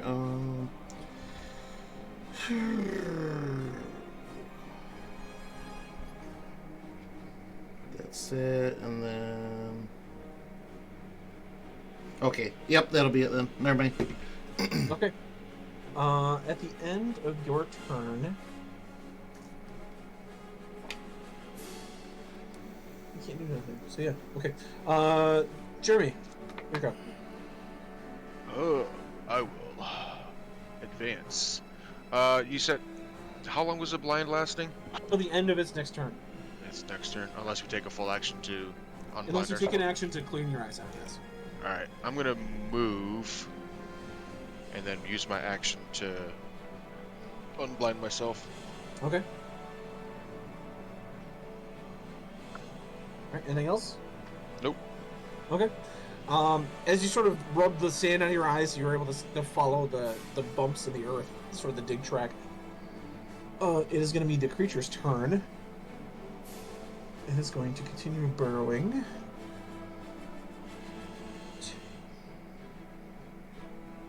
That's 15 feet. I'll do one more. It'll surface right here. Jeremy, you're no longer blinded. There you go. And as it sees you there, Jesse, it's going to unleash that acid breath. However, it's not acid; it is a concentrated blast of sand. Ooh. So it's like you're getting power washed, Sandblasted, literally. sand blasted. Go ahead and give me a dexterity saving throw.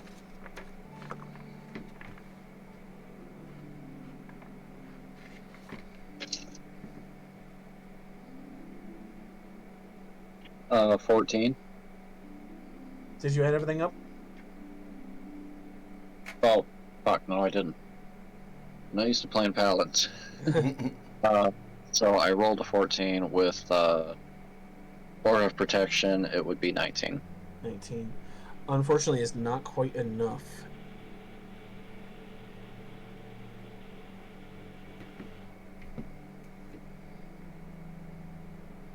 And you and both of your followers here failed their saves. So you're going to take 61 points of acid damage. So it's 61, 6-1. 6-1. And it's going to knock these guys into unconsciousness. As they're sort of just knocked off their... You see this cloud of sand erupt from its mouth, and then when it's done, both the cleric and the warrior are just like on the ground, just like unconscious. You take the full force of that, and you are also blinded. So it's end of its next turn. Okay. And that's going to be the end of its turn. We're going to start with Minor.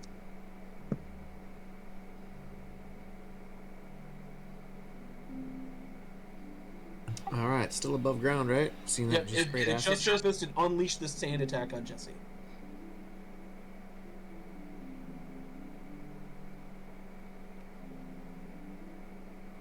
Alright, let's try. I'm gonna bonus action aim for the first shot. Want to do anything?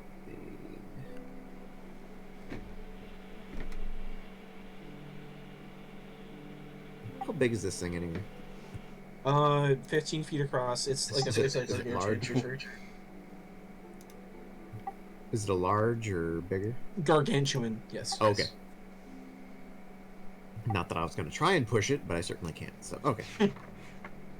I would be very impressed.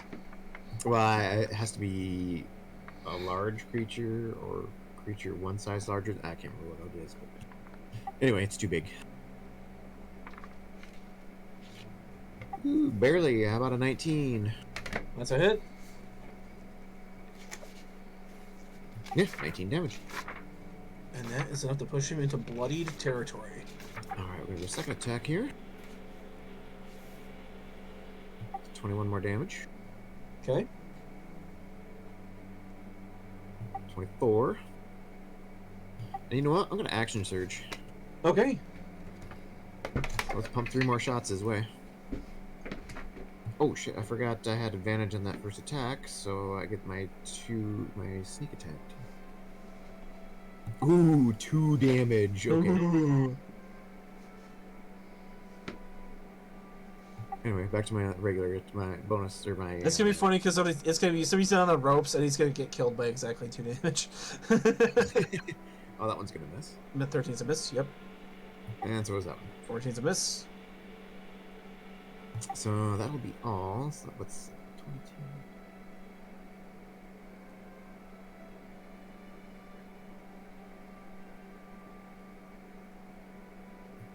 22? $88 damage. All right. All right. So as you were able to get him distracted, you are able to put an arrow like into his eye. He's just thrashed his head as the sand. After he breathes in it, Jesse kind of like just showers all over the basin. It is going to be the end of your turn. We're then going to go to Micah and Jesse. I'll go again. You're like, You don't did. mind if I do. You action surged.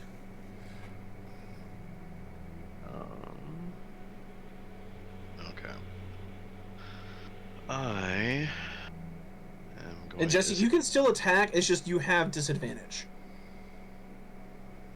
Is he above ground now again? Yeah, he surfaced. Okay.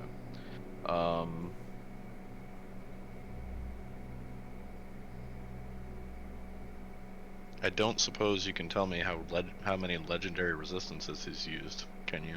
I can tell you how many he's used. He's used 2. Okay. Okay. I couldn't remember if it was 2 or 3 that he's used so far, so. I'm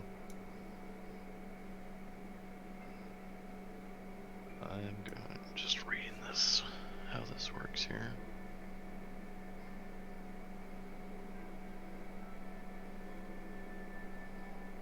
Okay. First, I'm going to do.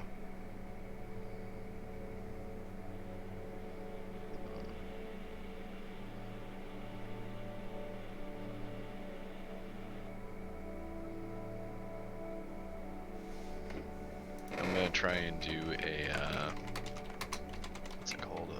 Matter agitation on him. Okay. All right. He So- fails that save, and you're gonna coax out his last resistance. Okay. Okay, so yeah, it doesn't do anything if he makes the save. But as a bonus action, I am going to do. Just had it. I'm going to do Draconic Transformation. Okay. So I'm going to drop Levitate to carry this concentration instead. With a roar, you draw on the magic of dragons, transfer yourself, taking various characteristics. Blind sight within 30 feet. Incorporeal wings, so I have a flight speed of 60 feet. Okay. And when you cast the spell, and as a bonus action, and on subsequent turns for the duration, you can exhale a breath of shimmering energy for 60 feet. Yep. You have a radiant breath weapon. So I'm going to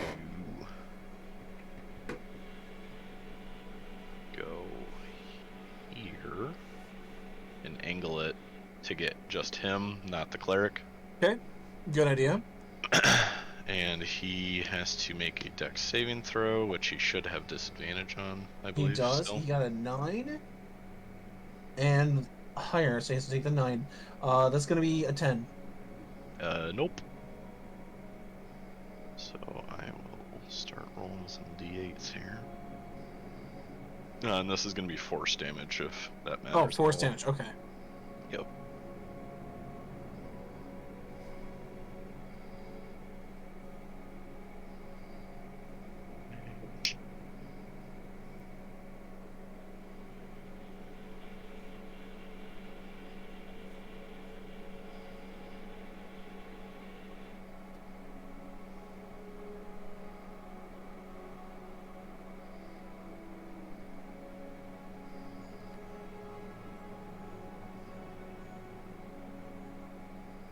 Takes, make sure I rolled enough dice here. Yep. Okay. So he takes 47 force damage. Alright. As you sort of breathe this cone of just force magic damage on him, it sort of hits him like a bucket of cold water. You see him recoil, and it's just sort of this power roll off of him, leaving where his like yellowish brown scales were just this red mark, like this red burn friction mark, from where all the magic has hit him. Jesse, it is your turn.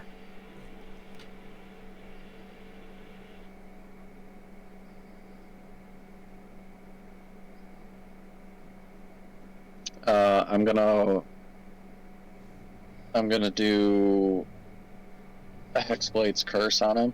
Okay. For my You bonus do action. that. You do that. And then I'm going to run up and try to attack him. Okay.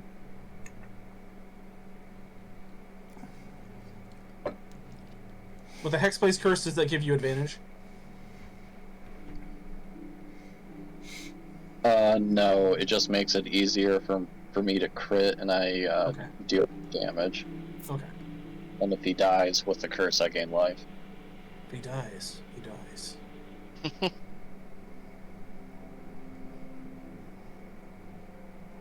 Okay, I'm gonna swing at him with 2 attacks. Okay, let's Yeah. see what we got. I'm assuming disadvantage, right? Disadvantage, yes. Okay, gonna roll the first one. Ooh, okay. Roll the lowest is a 13 with plus 11, 24. That's a hit. Go ahead and roll damage. Well, first I'm gonna roll the second attack, You can roll a second attack. Okay. and then I'll roll damage all at once. Maybe not. Lowest is a 9, makes a 20. That's a hit too. Go ahead and roll damage. Now, he's called a Mud Drake. Yes. Are you using your Dragon Slayer? Yes. The damage does apply. They are technically cousins of dragons. You said does apply? Does apply. Okay, so it's gonna be 3 extra d6 Yep. Ooh. per attack.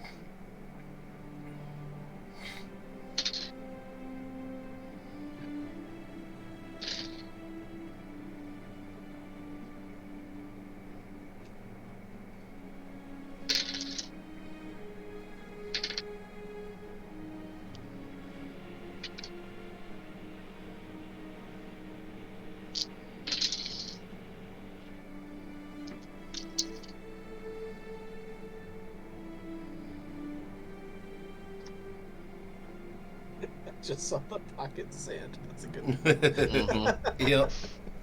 I saw the name of the GIF, and all I saw was Dale Gribble, and I'm like, God damn it! I was like, I already know what this is. Pocket sand. I love the guy's reaction. He's always just like, ah, ah!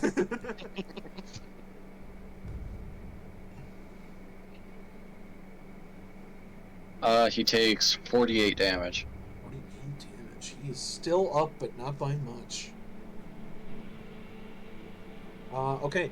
You take a blind slash, and you hear the yelp of pain as your blade meets resistance, and then you just like wheel around and drive like a stab, like as deep as you can go into him, and just this hot, like draconic blood you feel just kind of pour over your hands as you pull the sword back out. You're still blinded, but you know you bit deep into this creature. However, John, as a reaction, huh? I miscounted. It was actually 68. As a reaction, he dies because he had only 5 HP after that left. You see him like start to. Well, you guys see Jesse like just stab in, and as the creature is starting to bring its tail down on a blind Jesse for like a reaction attack, Jesse twists the sword and tries a bit deeper, and the tail just sort of twitches and then goes limp in the sand. And this pool of blood just kind of begins to seep out from the corpse of the mud drake.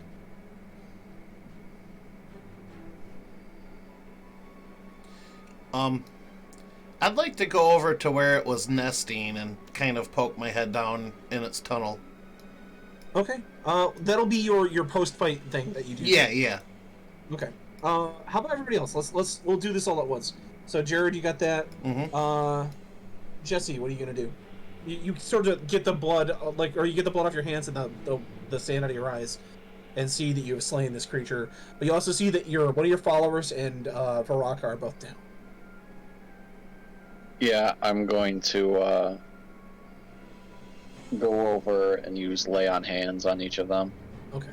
So you're kind of recovering here and bringing them back up to consciousness.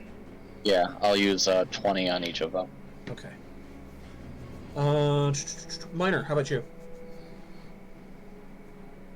Well, I think the only thing left for me to do is to start carving up some meat. Okay. Gonna carve into the drink there. Micah, how about you?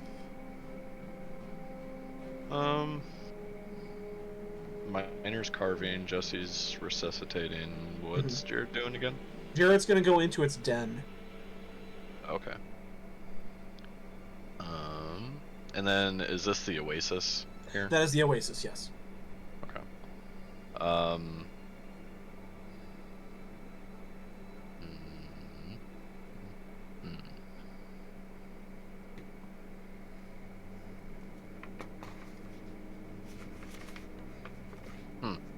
I guess I'll see.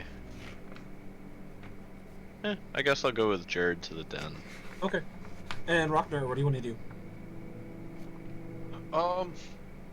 Been a while since I've done this, but is this creature, is it like armored at all? Kind of like, It has Drake scales. They're some of the toughest natural armor there is. I'm going to try and harvest as much as I can. Okay. So, starting off with, we'll start with Jared. And Mike, I'll include you in this. Go ahead and give me a perception check. Or investigation, whichever you want to choose. And because the other's helping, gain advantage. So one of you is gonna make the roll with advantage. Okay. I've got a 9 investigate naturally, Jared. I don't know if you got something higher. Did you say perception or investigation? Yes, whichever one you guys want. But you guys are gonna make one roll as a group just with advantage. Okay. I got a 10 in perception. Up to you, though. Yeah, go for it. You got the higher skills. So. Okay. That'd be 17 natural, so 27. 27.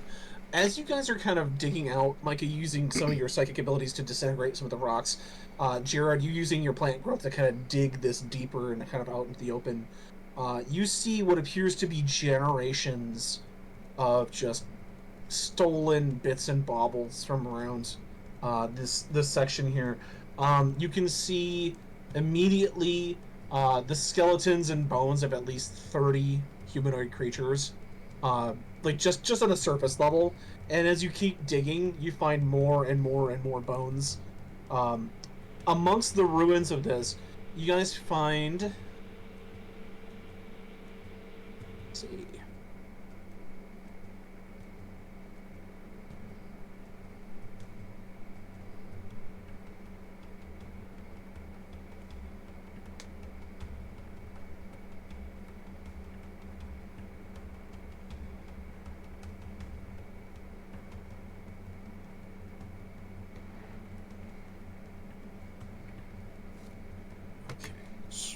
800 GP worth of random ceramic coin. Just you find them in various bits and like some in chests, some in different little, coin bags, stuff like that. You guys find a yellow sapphire worth 25 GP. A copper medallion worth 25 GP. You find a earthenware plate. So it's a bit of art pieces here, worth another 25 GP. You guys find from a most recent haul. Wow, that's very, very generous of you, computer. You find 50 pounds of salted meat. Sheesh! So I'll say you found some of the provisions that another camp was coming through with, that this monster probably took and was chewing off of, but you can salvage about 50 pounds. And if Miner prepares it, we get double, don't we? It's already prepared because it's salted. Okay. Yeah. Gotcha. Maybe he could make a nice salad out of it. You guys also find 3 potions. Who the fuck eats salad? Just kidding. Who was it? Jesse? You took 60 something odd hit points of damage. Yeah, Jesse got the full brunt of that sand attack. Yeah. I'll just give Jesse the potions unless anybody else wants them. We can divvy up that money. Well, we also don't know that they're health potions. Oh, true. Yeah, never mind. Right. I took that for granted. You're right. He did say potion, not healing. Chug. Yeah, chug and see what happens. Does anybody in our group have the means to identify potions, or? Potion master. I mean, I've got Arcana. I'd say part of your skill is being recognized as the alchemist, Jared. You can use your ability instead of making like a potion for the day, you can use your ability to identify. Okay. Slap that on that little card you gave me. Alright, and that was a twice per day thing, wasn't it? Yep, so you can do 2 potions. Okay, yeah, I'll go ahead and ID at least one of those. Okay, roll 2d20. That's a 13, and that's a 14.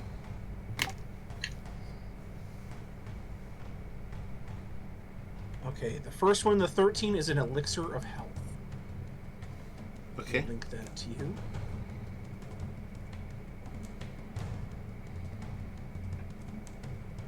I'll give that rate to Jesse. So go ahead. What was it? Elixir of health. Does that actually heal, or does I it was just gonna say increase your that might temporary not- hit points or something? Well, Right, yeah. just in case.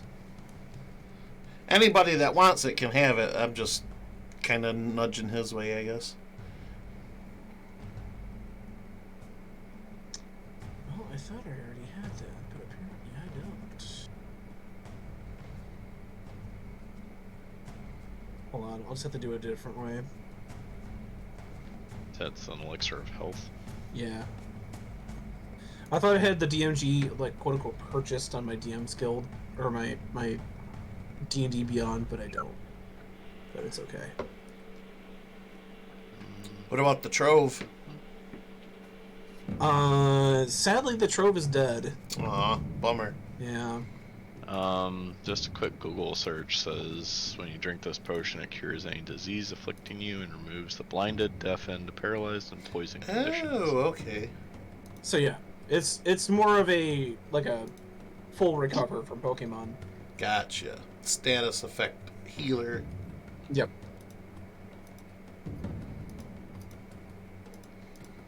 The other thing you're able to identify, Jared,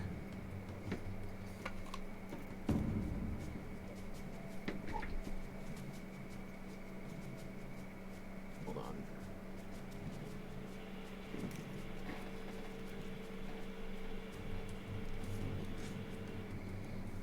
By the way, that 50 pounds of meat, you guys can divvy it up however you want. I can fend for myself. You find an oil of slipperiness. Oh, I'm sorry. No. Hold on. No, that's not what that was. It was an oil of etherealness. Oil of etherealness? Yep. Beads of this cloudy gray oil form outside the container and quickly evaporate. The oil can cover a medium or smaller creature along with the equipment that's wearing and carrying. Applying the oil takes 10 minutes. The afflicted creature gains the effect of the etherealness spell for 1 hour. Etherealness. Damn right. What was the other Okay. potion you were trying to figure out?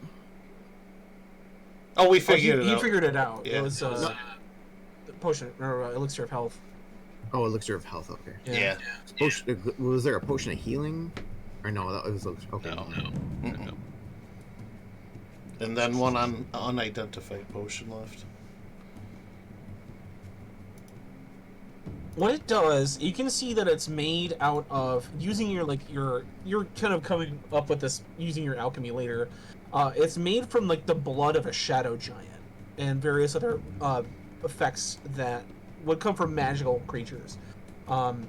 You can move into what's called the Gray in Dark Sun. It's essentially like the ethereal plane for this exact plane of existence. Kind of like It's okay, like wild. sort of. It's like the ethereal plane, but it's like the dark reflection. Kind of like if you're playing like the Umbra from Werewolf. Yeah, that's kind of what I'm picturing. That's it. Basically, when you take this potion, it will allow you to enter this small area. You remain in the border ethereal for the duration, or until you use your action to dismiss the spell. During this time, you can move in any direction, up, down. Every foot of movement costs an extra foot. As you can see and hear the plane you originated from, but everything there looks gray. You can't see anything more than like 60 feet away. But while you're on that plane, you can only be affected by things that are also on that plane.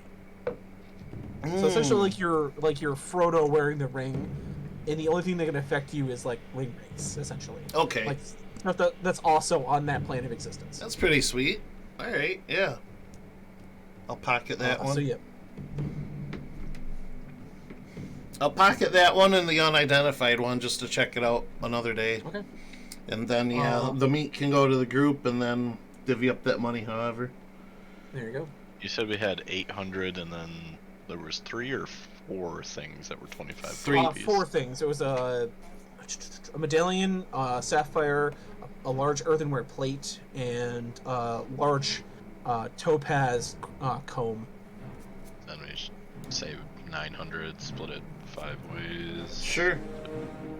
Sounds good to me. Also, when you Perfect. guys are going through 180. there, Okay. you are able to discern that this is probably like you see a bunch of shattered eggs. This is probably like the last of these mud drakes in this area. So like this oasis is probably going to be free of, like attack, and probably safe for a long time now, as you've basically removed the apex predator of this region. No, we are the apex predators. The real predator was man. Now, Snafu and Jeremy, you're both going to give me survival tests.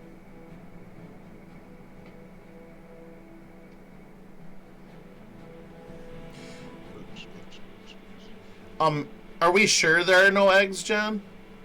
Like You find a bunch of shattered eggs. Okay. I got a 17 total. 17. Jeremy, you are able to salvage. Let's see. Let me check my Dark Sun notes here. How much money were we splitting up here? It's 180 per person. Jeremy, you're able to salvage 15 components, and you're also able to salvage 10 acid components. As you kind of dig in, you're able to find the sac, like in the body of the creature, where it like keeps like all of the sort of coarse and corrosive sand in its throat pouch. They're able to cut that out and save those for acid components. Oh, also, Jesse, I'm using with my gift of the metallic dragon. I'm using cure wounds on you, so you recover. It's a D8 plus my intelligence, so it's 10 HP.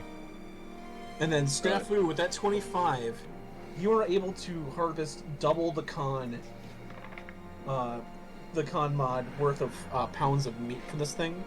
You're gonna get 14 pounds of meat from this thing.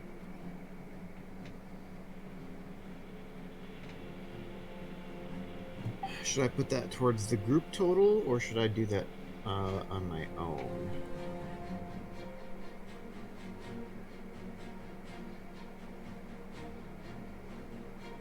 I mean, it's up to you if you want to share it. No, I was kind of putting that out there for everybody too. I can. What was it? Yeah. Sorry.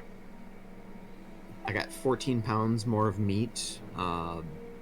Should I just keep that for myself, or should I kind of put it towards the group of everything?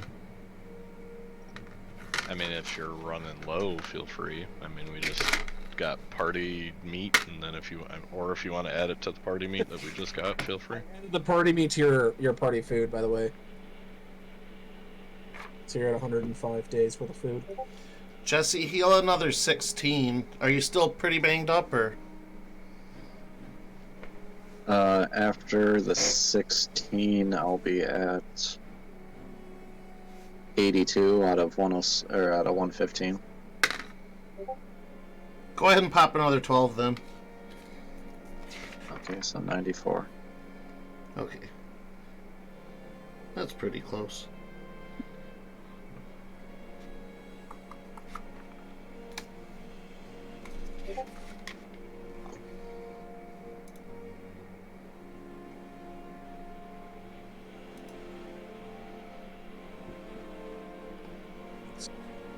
After you guys take some time, like about an hour, kind of get everything ready, you see that the rest of the people kind of descend into the bowl, and start to salvage a little bit more off the creature as much as they can. They start to kind of refill their water skins, and some of them recommend maybe camping here for the night because there's a fresh source of water. We know it's safe. Like for us? For the whole team, the group. Yeah. You could get back to town by nightfall, or you could camp here for the night. Up to you guys. Preda might be interested in casting the, perma-plant growth if we camp, but if we're in a hurry, that's understandable too. We can sleep on the siege breaker.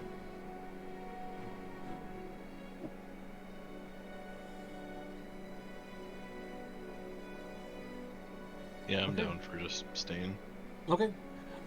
You guys break camp for the night. You see, Varaka walks back up to the other skull crushers and shows her the scar of the burns that she got from the sand breath, and everybody kind of starts clapping her on the back. And as she starts to kind of go away and party with her guys, you see Jesse that she looks kind of back at you for a second and gives you a sincere look of thanks, and then she drops that, but she pulls the mask of the tough guy mask back up and starts to go back with her people.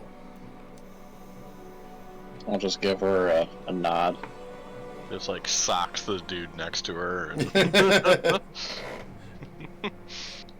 You tonight. Snoo. Yeah, death by snoo. So as the night kind of travels on, I would like to do that, John. Sorry to interrupt. No, it's fine. But yeah, I'll go off and meditate, off away from the group and revitalize the land. You are able to once again, electrocute to the tree. You see when you went to bed, there was sparse vegetation kind of in this bowl, and as you you do your spell and you go to bed, and when you wake up the next morning, it's the whole bowl is covered in green, like grass and flowers and sort of flowering plants, and now it's starting to kind of creep over the edges a little bit of the bowl out into the surrounding areas. Very nice. As you guys make your way, this is going to be another day off the intrigue. Sorry, 4 days out. All right, you guys are back on track. You want to head back to Lido? We do have to kind of tell them we did that. Okay. And we need to get the ship. Yeah.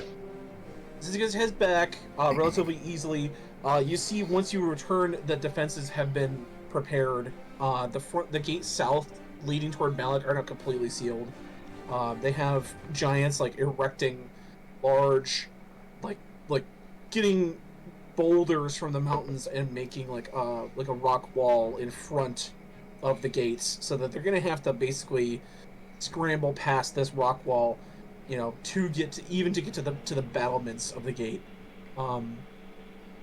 You see what was once maybe 3 or 4 giants yesterday has now become 10, kind of patrolling. You guys see off kind of in the distance near North Ladopolis, you see them already starting to remove bits of the bridge, so that ships can't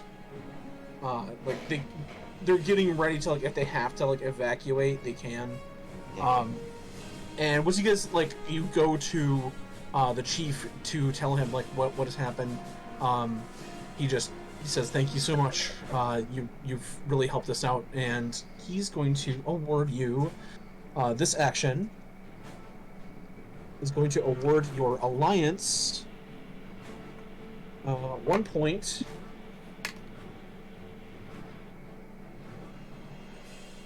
of diplomacy. Very nice. Hooray.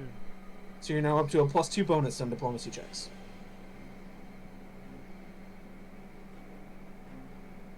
That being said, you're helping the people of Lido kind of prepare for this raid.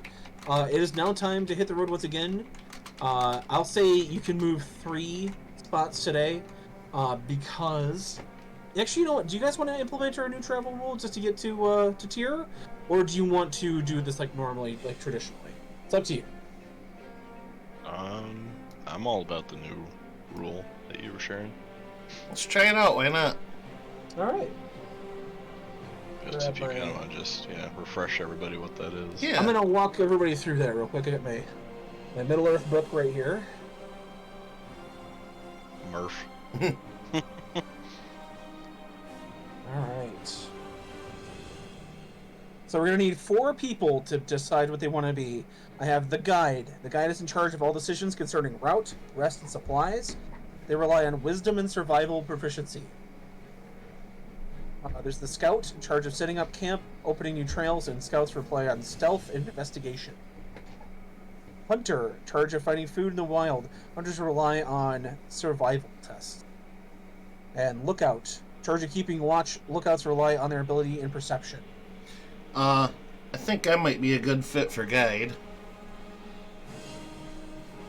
Okay, so wisdom and survival would be your main skills. Is that what you want? Yes. I also have Outlander, good with geography. I basically have photographic memory with maps and geography, if that helps. But I think I would like to volunteer for guide. Okay, and I have scout, hunter, and lookout. Yeah, if you guys don't pick me for Hunter, that's pretty silly. Well, we're a silly group, so I'll be Hunter. No. Alright, fine. You convinced me. Yeah. You're in as hunter. Unless somebody's got better than a plus 12 in survival. I don't have survival. I've got perception and investigation. I've got a 10 in survival, so that even beats me out. I have a +4, but I have advantage because my wooden dagger. Well, that's for that is for tracking people. That's when that comes into play. Alright, I'm gonna write that down because I forgot that. So what are the skill requirements for the other roles, John? Scout is going to rely on stealth and investigation. Lookout is going to rely on perception. I guess I'll do lookout, because I am not stealthy. Okay. I can say I'm stealthy, but I don't have the investigation. So that leaves Scout. If you guys want to plug an NPC in there, you can. They're just not going to be as effective as a player.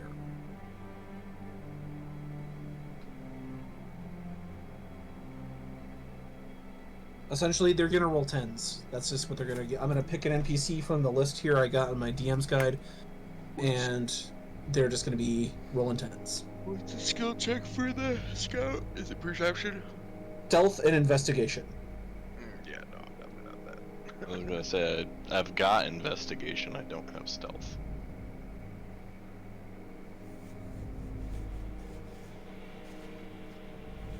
So if someone can do the lookout, I will do the scout. I have a 6 perception. That's like my highest stat. I mean, mine's only a 7, so. Right, but you have a higher investigation than me. Right. And my stealth is a But 2. scout. Right. Yeah, we send Ragnar out to be stealthy. My perception is a 9. And we're sending the wizard out to scout, basically. So. Well, I mean, it's the role you're filling. It's not like you're going to be like, you know... think of this as a more abstract, like, you're going to be the first person I attack when I find you. It's like, that's just going to be your job in this traveling companion group here. But yeah, I'll scout. Scout. So who's going to take up lookout? It's based on perception. Might as well do it. Marker? Okay. Okay. I determine the peril rating of the journey. Which I have done. Okay.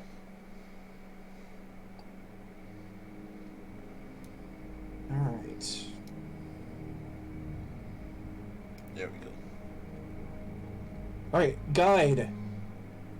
Guiding. Roll me a d12. A D12, you say? Yep. 2 shreds, you say? How's about I hit you with an 8? All right, plus your survival, Is a 10, so 18. 18.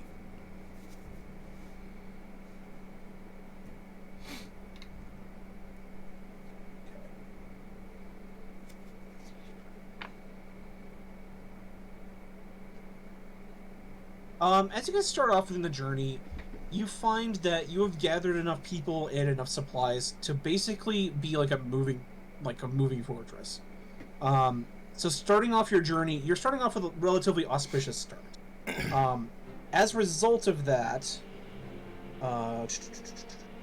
any events that happen along this journey are going to be rolled with advantage. Yes. So, Awesome.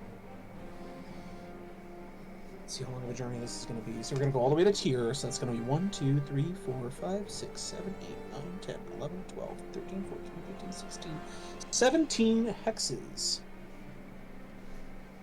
Okay. So I'm going to roll a dice. All right.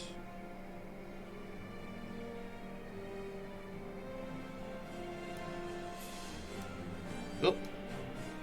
So 3. All right. So as you guys are traveling across Athos here, you are kind of, hunting along the way. Basically, your journey starts out pretty easy, basically the same as you took before. This first event. I pictured the Monty Python and the Holy Grail travel music. Dun, dun, dun, dun, dun, dun, dun, dun, Yeah. dun, dun, dun, dun. Come, Patsy.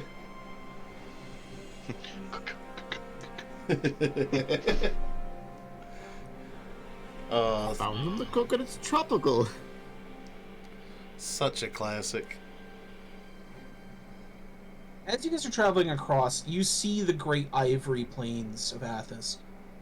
Just something that you haven't really noticed before as you're kind of burning your way toward Alteruk.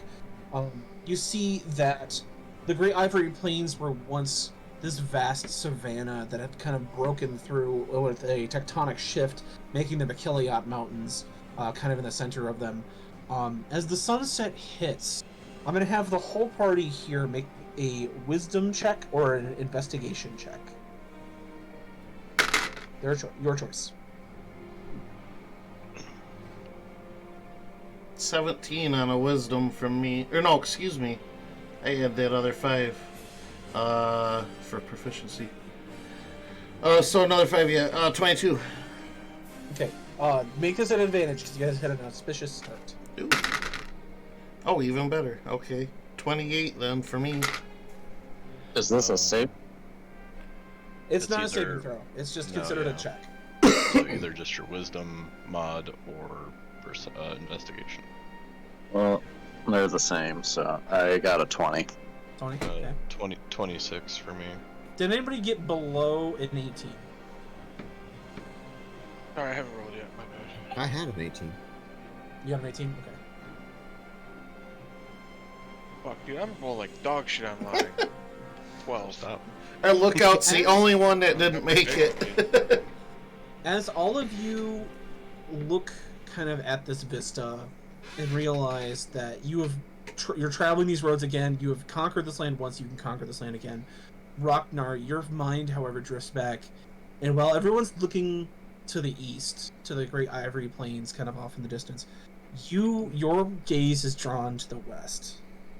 You look to the mountains and toward, past Grax Pool on this first leg of your journey as you guys get about here. And you just see in the distance the boughs of the small jungle oasis where you know that the body of Cora is resting.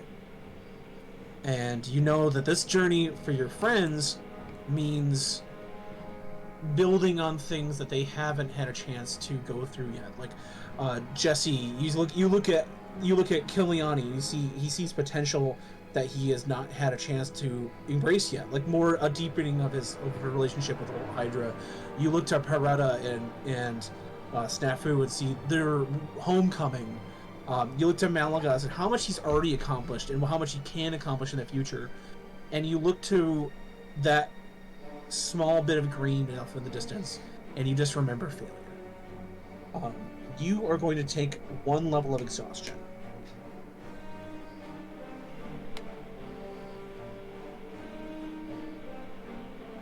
And our journey continues. When you guys go to Altaruk, you are able to reunite with a few friends. You find that the dwarven children that you left there have prospered. The young boy has joined one of the merchants' guilds and has started to become a fine craftsman. His sister, the young lady, maybe a dwarf child no more than 12 or 13, has kind of begun to help out in like some of the textiles, like making some of the armor and some of the clothes that the men of Altaruk wear, kind of like the uniforms and armor, stuff like that. We are going to do another encounter during this leg of the journey.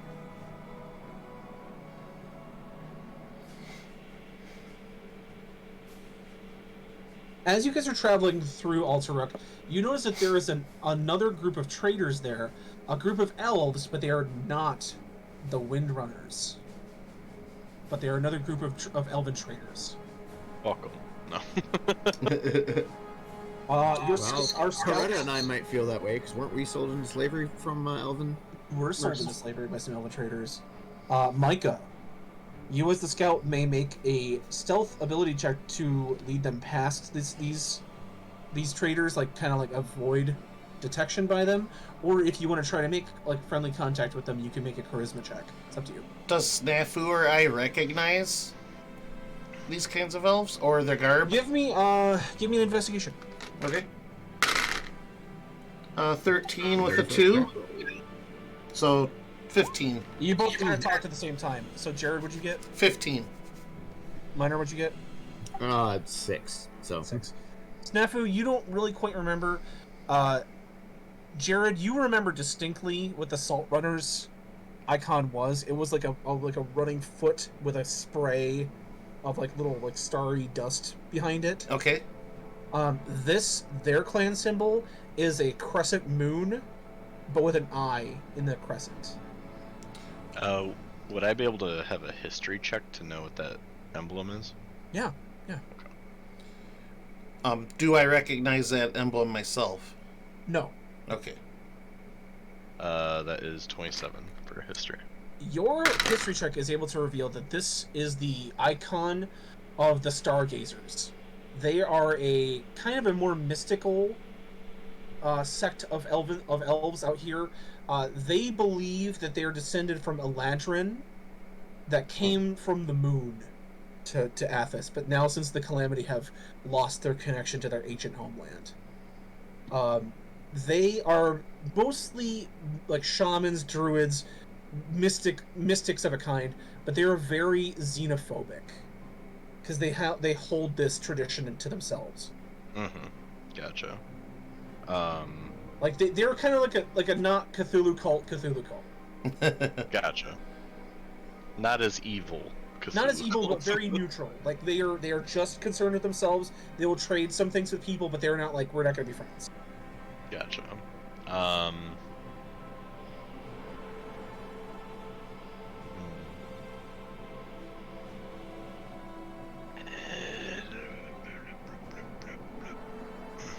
If I... Let me check what this does real quick.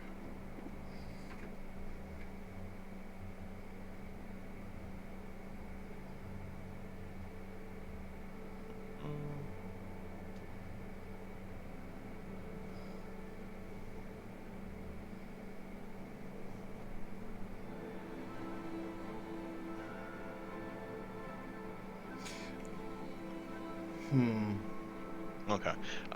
Don't noble clothes give you a bonus to charisma? Yes, they give you advantage on persuasion and deception. Okay. Since I only have a 2 in stealth, I don't really want to go that route. Okay. Especially since they're elves. So yeah, I'll try and go the charisma, or the charismatic route. Okay. I'd like to join him. All right. As you kind of walk over to their side of the camp, you can see that they have a train of... They're kind of like a wagon train when the elves move, but they're runners, so they move by foot. You see that their camp train is about a mile long.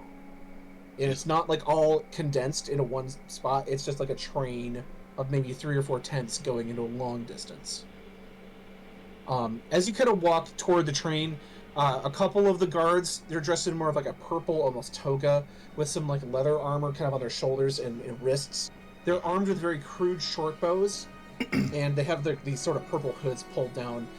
As you approach, they start to reach for an arrow, but then as they see that you're dressed as a noble, their hand goes back down. I'd like to leave my hood pulled down as well. Okay. Just to sort of conceal myself. Okay. To kind of just paint the picture here, are they like in our path? Is that why we have to go through them? They're along the trail that you're going to be taking. Okay, so it'd be awkward. You're going to just encounter not them, or intermingle like them. if you want to try to circumnavigate them, you can. You could maybe talk to see what the roads ahead are going to be like. Maybe it might give you a choice of a future role on this next encounter. Okay, I was like, what's my motivation? Okay. I will, I'll approach the guards and I'll, hail them, greetings, travelers, just to see if they react at all. They speak in a very heavily accented, I'll say it in Elven.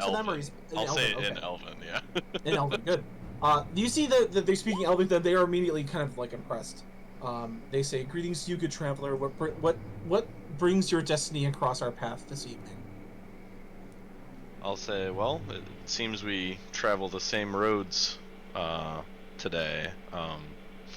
Me and my band are actually on our way to the city of Tyr, coming down from the south here. How have the roads fared for you and your companions? They say our path has been quite singular from the regions to the south. We come from the Giant Ribs. We have crossed the Indiluvial Sand Wastes. Our travels have not taken us yet to Tyr, but we have traveled much along the way. Go ahead and give me a charisma check with advantage. Okay.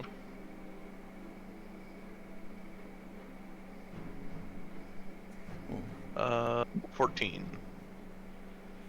They say, so far as the journey ahead, maybe one of our seers can be of assistance to you. They kind of invite you into the camp a little bit farther.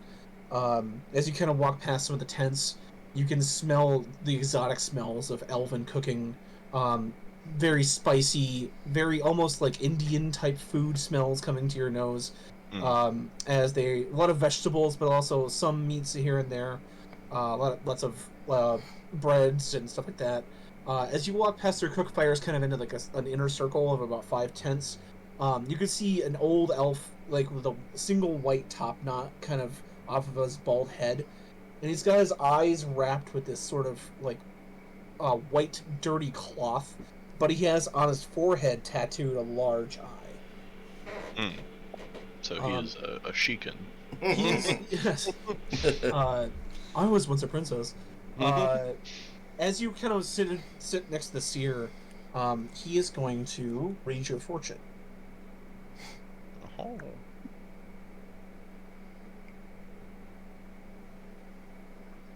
He says, "I see many things, but along your path I see a choice.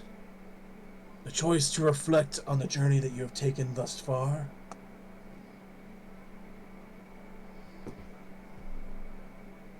Or a great and powerful presence you may encounter, wandering the sand wastes ahead. For good or for ill, you may draw their attention.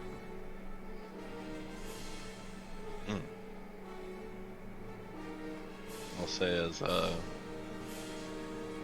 as eluding as that fortune may be, it still reveals quite a bit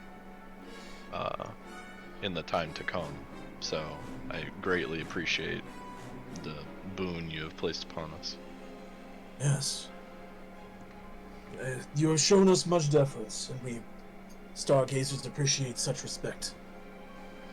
Upon the crystal palaces of the moon, we would be treated as nobles, as princes.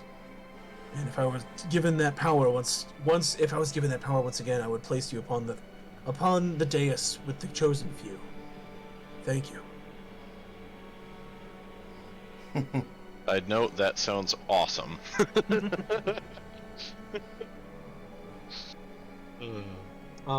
As you're kind of sitting down, Peretta, give me a nature check. Okay. Peretta's just the whole time while they're speaking too. She just kind of smirks a little slyly, like you can see her kind of, under her hood, roll her eyes just a little bit. But what did you say? I made the roll, but Nature. That's right. We got a 15 plus 7, so 22. These elves do look a little different.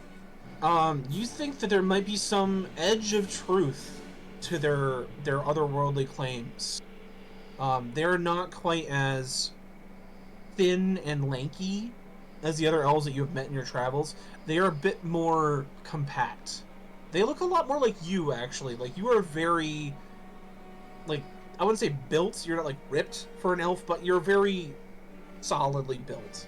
As opposed to, like, sort of the long, lanky, lean, almost, like basketball player frames of many elves. You're more of a kind of more of a human type stock to your sort of look, and these elves have a similar look. I don't know, John. You want to try and call a woman very solid? Well, compared to like the reedy people that she's normally related to, like thick with 2 C's. Yeah. She's got the booty. She got the booty. Peretta will kind of get up and, not disrespectfully per se, but she'll kind of walk over near Malagaz and she's like, well, I want to be convinced, but I'm afraid our philosophies differ a little bit. I don't see the wisdom in looking to the sky with your head in your clouds. I've always preferred a more feet on the ground, down to reality approach, but I can be convinced. How do you tell these futures? How do you scribe such information? We utilize the way, child. If I may, he kind of extends a hand. I'll pull my hood back slowly and extend my own. You see the Eladrin around him kind of gasp a little at your vision. But he kind of cocks his head to the side a little and takes your hand. You immediately have another flashback. But this time it is more clear. And so, like, your flashbacks are a little bit more hazy. Usually, this one is like crystal, like you're reliving it. Okay. It's you and the white-haired human that you had called the Archdruid from before. You hear yourself in another voice say, but Darius, I just don't get why we have to do it this way. I mean, why split power only to get it back? And Darius, the Archdruid, says, if you're given the life aspect and I am given the death aspect, we balance out nature itself. Now, when I pass my mantle to you as Archdruid, you will take both aspects into yourself. And with that, your apprentice will then take the next step after you make this choice. And you kind of remember this conversation vaguely in your head. And afterwards, you sort of snap back and you're standing there and you notice that the sunset where it was starting to set is now like deeper into the distance. You've been seeing her stand there for about an hour. But for Peretta, it's been like 10 minutes. Oh, wow. I'll snap out of it and just immediately, that was something else. I have a lot to consider. Um, hold on, give me a second here. I thank you for your vision. Do you stand convinced, my child? I would like to learn more, but there is definitely something to your ways that I hadn't considered so far. You see him sort of regard you without eyes. Again, he's blinded physically, but you almost see for a moment like the third eye on his tattooed head blink. It could have been a hallucination. It could not have been. You're not quite sure, but you see that he sort of kind of pulls his hand back and he says, "Unfortunately, young one, I do not sense the gift of the way in you. Your blood is not from Athos. Your gifts are different than ours, although the earth responds to your call." I just slap my fucking arm up in the air. Ooh, me. Actually, that was going to be my next thing is, well, I do know of somebody who may know of the way, and I'll draw my hand out and wave to Mike or Malias. He said he looks directly at you and says, "I could sense it off of you, my child. Do you have any questions?"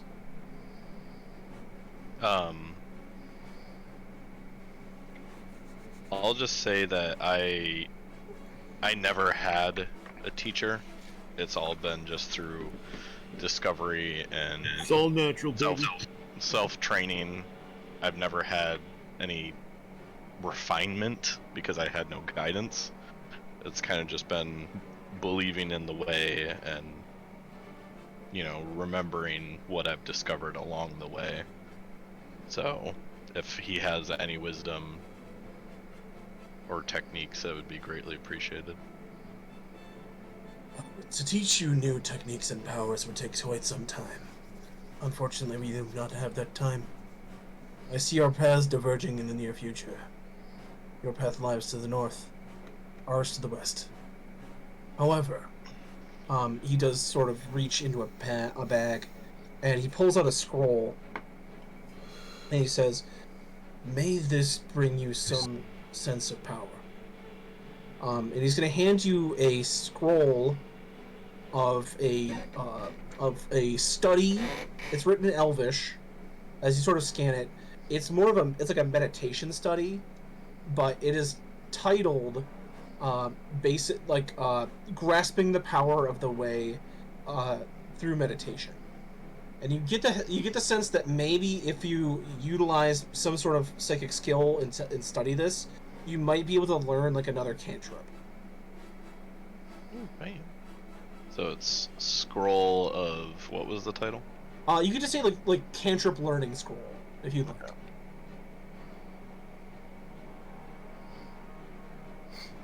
Sweet. And with that, you guys kind of share a few more moments of discussion, and you guys are able to make back to your camp. And as you pass by, you and the ship and the fortress kind of like going off the distance, you kind of look behind you and you see the seer kind of waving, like one single figure in the distance waving you off In the wrong as you guys direction. leave into the distance.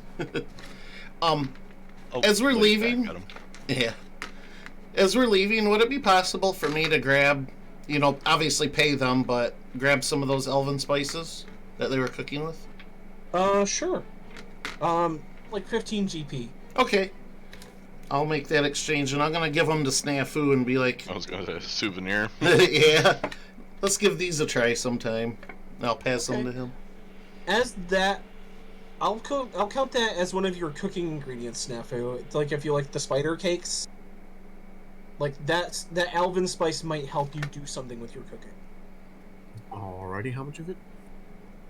We'll say 10 doses.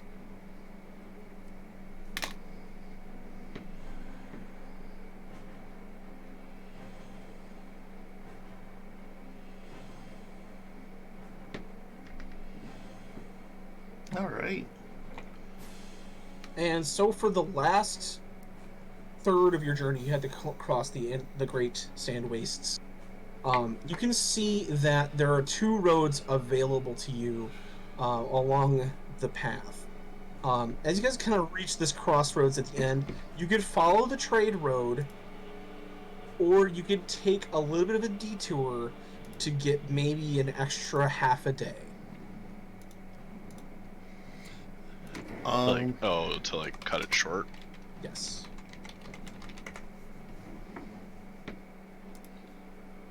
Is it another path, or is it just kind of like cutting straight across kind of thing will save time? It's basically cutting across a bit of the trail, cutting like this turn here in the square ahead of you, and just going straight to the pass. Using my Outlander background, it says, excellent memory for maps geography. You can always recall the general layout of terrain, settlements, other features around you. Would there be a way to use that to determine which might be the safer route? The safer route would definitely be along the path. And then, as you're thinking this, Jared, the words of the prophet from last night ring in your head. You will be faced with a choice. You can either, you will see a vision of Athos at its most beautiful, or you will encounter a being of great power. Athos at its most beautiful, or of being of great power? Well, it's kind of my goal to bring Athos back to life, so I think Athos at its most beautiful would be the choice to make there for me. Right. Well, you are the guide, technically. And you were, I believe, the one that makes these decisions. She'll be open about In it. charge of all decisions concerning route. So if it's your final say that you want to take that other path, you can. If you want to put it to a vote, you can also do that. I'll share it with the group, but through Micah first, since he actually came along with the Elven, so he kind of knows what they're about. I'm not just blowing smoke up my ass. But yeah, I'll relate to the group. I'll be open about the choices, but personally, she would like to go the route that I said. Well, and I don't think we still know which way is going to be which, but if we do come across the one of the powerful being, he did say for better or for worse, so it could be that it's not a bad person. Right. But, so. For better or for worse, we could end up getting married. That too. That too. It is a journey of sorts, isn't it? But yeah, anybody else want to weigh in?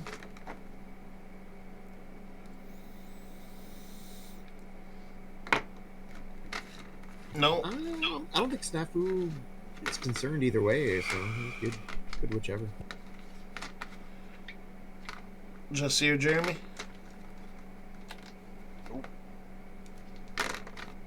Alright, Micah, you're sort of leaning toward the being a great power then? Yeah. Okay. But, I mean, we don't know which path that is, though. We just know that Oh, one is going to be the one in... Okay, that's true. You feel as though a being of great power would not lay along a trade route. I'll say that.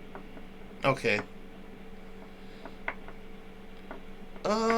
Yeah, I guess I'll go evens will be one and odds will be the other. It's an odd. Alright, so I guess the being of great power, we'll check that out. Okay. As you guys start your journey this day across, the trade road, you get about halfway across, and you notice that as you turn off the path to kind of circumnavigate it to get the shortcut, you guys find that the path ahead, the trade road, you suddenly see this cloud of creatures start to fly up into the sky. And you see it's a herd of sand rays. These like massive 50-foot long, 200 feet long, 50-foot wide, like manta rays that fly with these sacks like through the air, like manta rays, kind of gliding over the sand in this majestic view. But it's ways away. So you kind of like, oh, that's pretty cool. And as you're traveling, however, you guys see a different view. You guys see to the west a shape that looks like a large bird, something avian, but also something reptilian. As you are beginning to kind of get closer, up close to the dragon horns here, passing by here, you see what appears to be this 200-foot long creature sailing its way with these massive wings through the sky about a mile up. Micah, as soon as your eyes meet this thing, you get this sense of overwhelming dread that fills your soul. That this is the most evil thing that you have ever said. Like, Jesse, you're on the Siegebreaker, and all of a sudden, your nose starts to bleed. Like, just profusely. Ragnar, as you are kind of riding your tank along the trail, it bucks, like it's trying to buck you off, and then you look up and you see the shadow.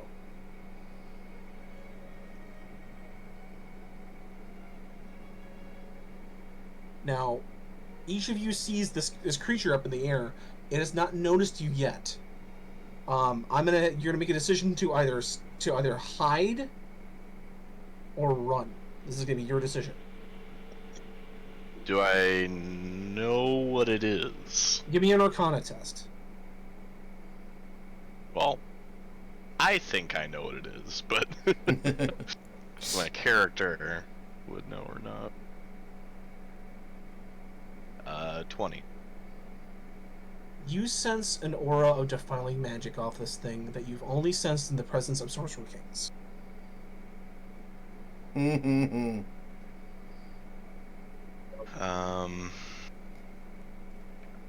on now.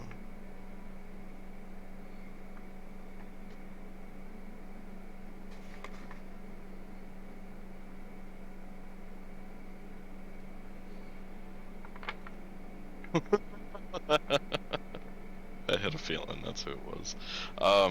Maybe. I don't know. Maybe. I'm not saying nothing. So, this is going to be the decision. It's going to be up to the scout or up to the lookout. To the scout, it's going to be to hide. Like, this is going to be finding a hiding spot. Or it's going to be up to the lookout to run. You're going to find the quickest route you can out of danger.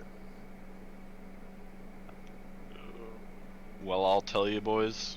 Again, my stealth is 2. So, if we're trying to hide this giant fortress, I'm not thinking it's going to be too good. Here's a tangential question, I guess. John, with one of the positions being hunter, we already have how much food ready? So is hunter really necessary at this point? It would if it came. That would just be what you would get if your encounter came up. That would be you would be the one to roll the test. If you wanted to maybe sub in for this one, I would allow it. For the stealth is what I'm thinking. Yeah.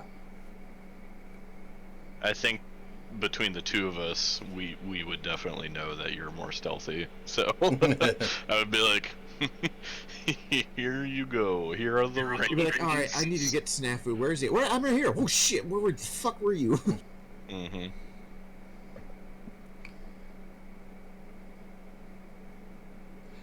But yeah, I'm willing to help out here if need. Is it pretty bare through here, John? Bare land? You are in sort of a rocky canyon.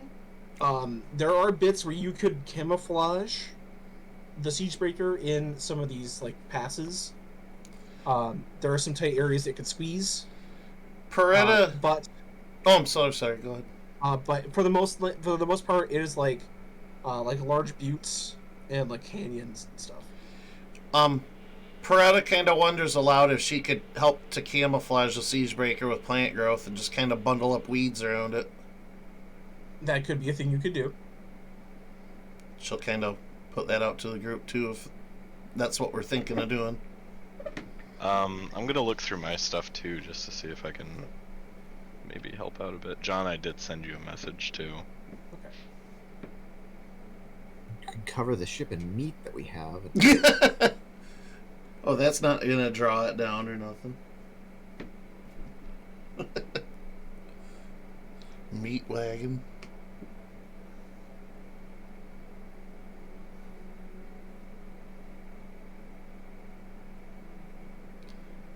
I'll be right back in just a second. Guys, I gotta go to the bathroom.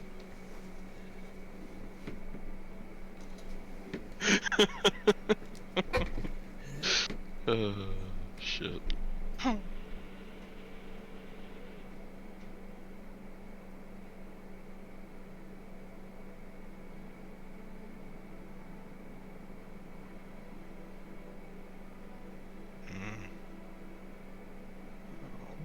much can I do this?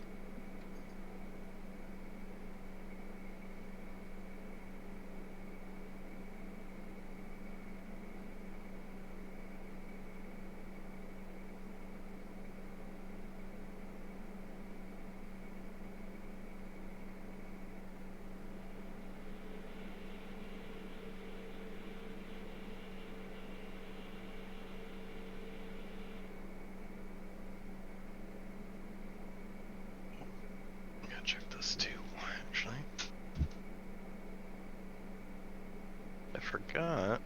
I've got that card you gave me. There it is. The Arcanist card, just to see if there's anything here.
Okay, I'm back. What I miss? Nothing yet. I think we're still deciding what we're gonna do. Oh, roger that. Yeah, no, we were kind of just paused until you got back. Oh, okay, sweet. So I mean, you want me to roll a stealth or anything? This is gonna be your guys' decision. Okay, I say stealth. Peretta's ready to grow some plants. We can park her somewhere. I kind of feel like this is going to be too slow moving of a thing to effectively flee, so... Yeah, agreed. I say stealth, at least for the siege breaker. That's two vote stealth. I can also help with the are we going camouflage route? I think so. I mean, we can park it somewhere in a crevice and I can try to cover it with vines and roots and stuff.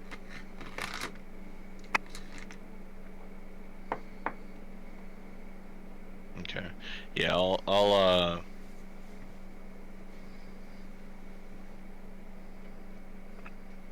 yeah, I can also help you do that with fabricate.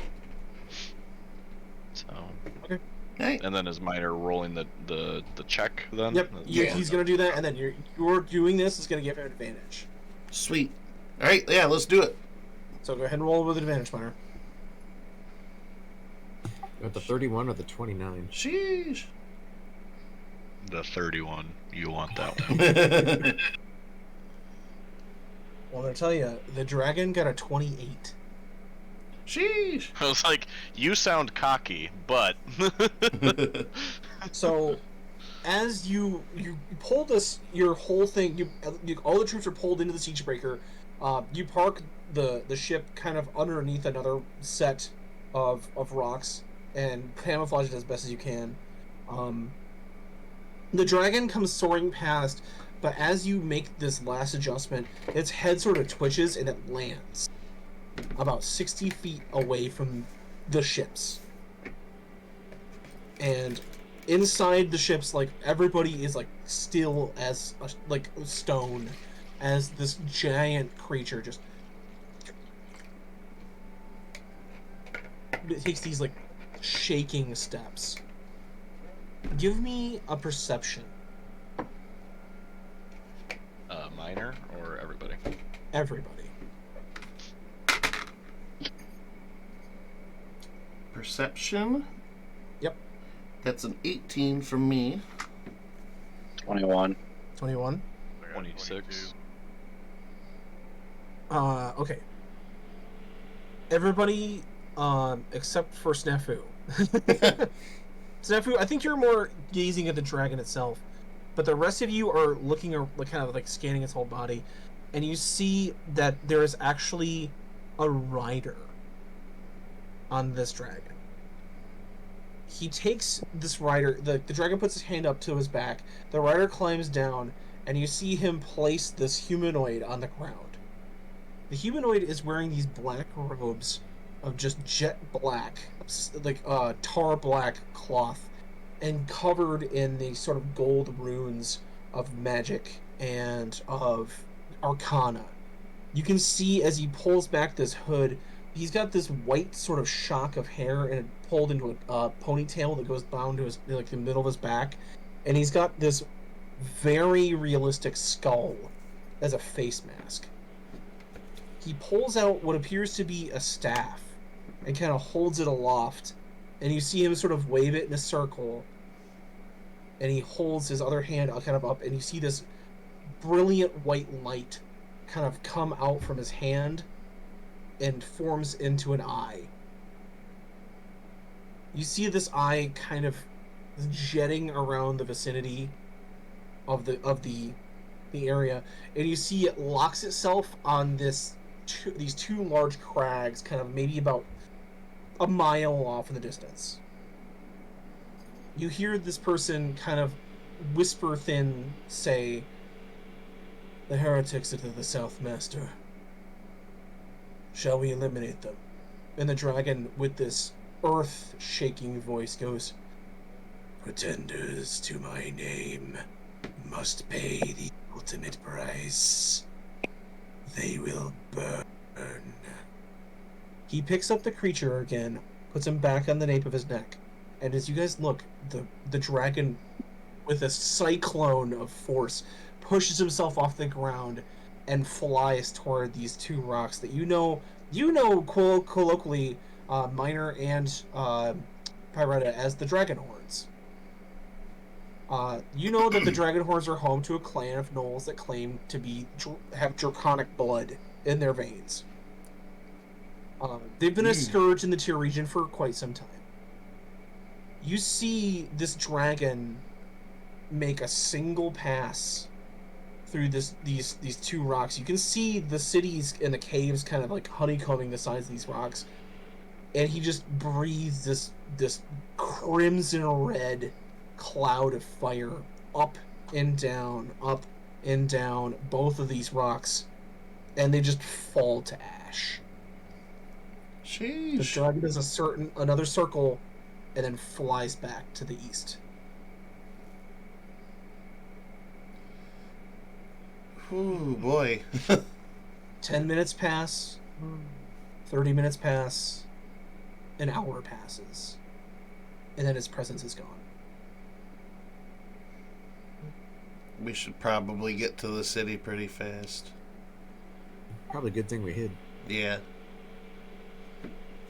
Yeah, there'd be no running from that. Yeah, for real. Unscathed, at least. Whew. Smart move. You can, boys. as you look, you see what once was a civilization, like a city, built on these two mountains, is just now melted rock and just black, just destruction all across this like spire of rock. John, Yes. the your response, would that be my character knowledge? Yes. Okay. Can I inform the party? You may inform the party. So for those not of this world, that was okay. I wouldn't know who the man was, right? Right. Okay. You've only heard legends of his origins, but you don't know who he was, but you know what he is. So that that was Boris, the dragon of Athos, basically. He's a sorcerer king he was transformed into a dragon, wasn't he? Yes, he was one of the sorcerer kings. Once long ago. They were all champions of a certain wizard. That's all you know. And he betrayed them, didn't he? I'll tell you what, give me a history check. Okay.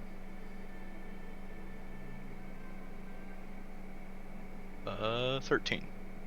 You don't know exactly what happened, but you know he betrayed a master or a teacher of some kind to gain that power. And then now the common knowledge is that like every 100 years or something, right? Every year he taxes 1,000 slaves from each capital city as a levy to stay their destruction. Right. And even Tyr does that, the Free City, don't Yep, they? they have to do that too. So, literally, there's nobody on Athos who doesn't pay this tax. That's how powerful he is, and even the Sorcerer Kings don't fuck with him. Lovely. Yeah. I was like, fuck.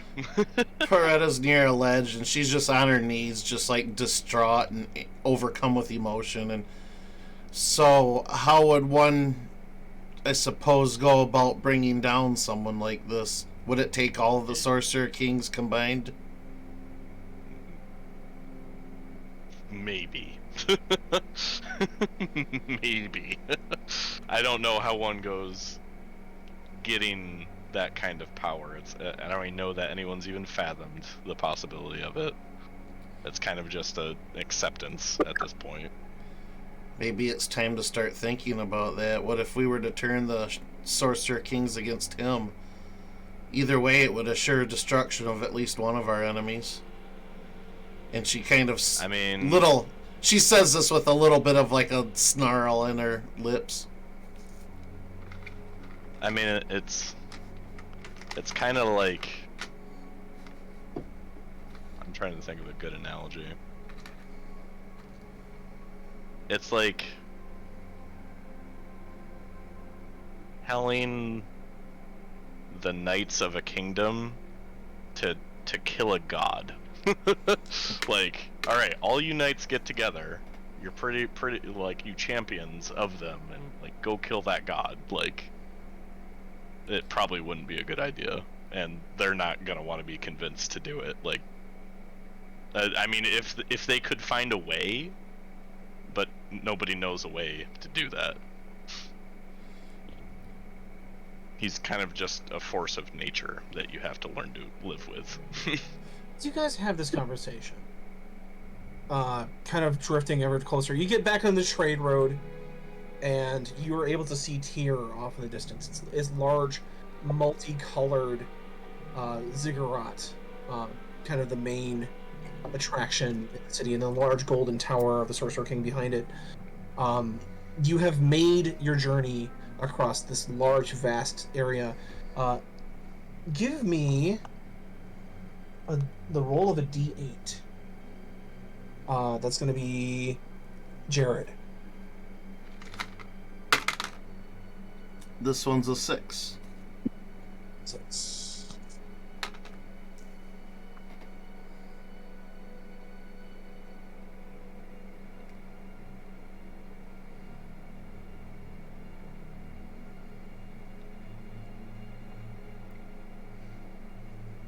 As you guys arrive, you notice that you have finally witnessed the thing that holds this plane under its thumb.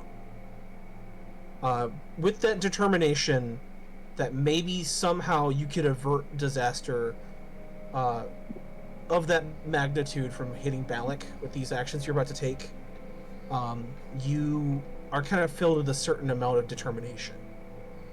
Everybody is gonna get, you're gonna get a +1 on your next embarkation roll for the next journey that you make, and you're all gonna start next session with a point of inspiration. Hell yeah. Nice. As you guys roll up into tier,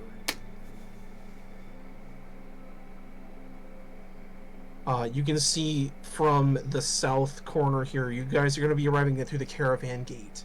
The large city walls adorned with it's sort of a tent city has kind of come up on the outside of the city of various, slaves and free people. Because you know that slavery in itself in Tyr has been completely outlawed. It is the only free city on Athos. So you can see a sea of people trying to make their way in, but they have no means. They're not artisans, they're not mercenaries, they're not, anything of value. They're just people that live in the deserts of Athos. However, that your large vehicle is given kind of a wide berth.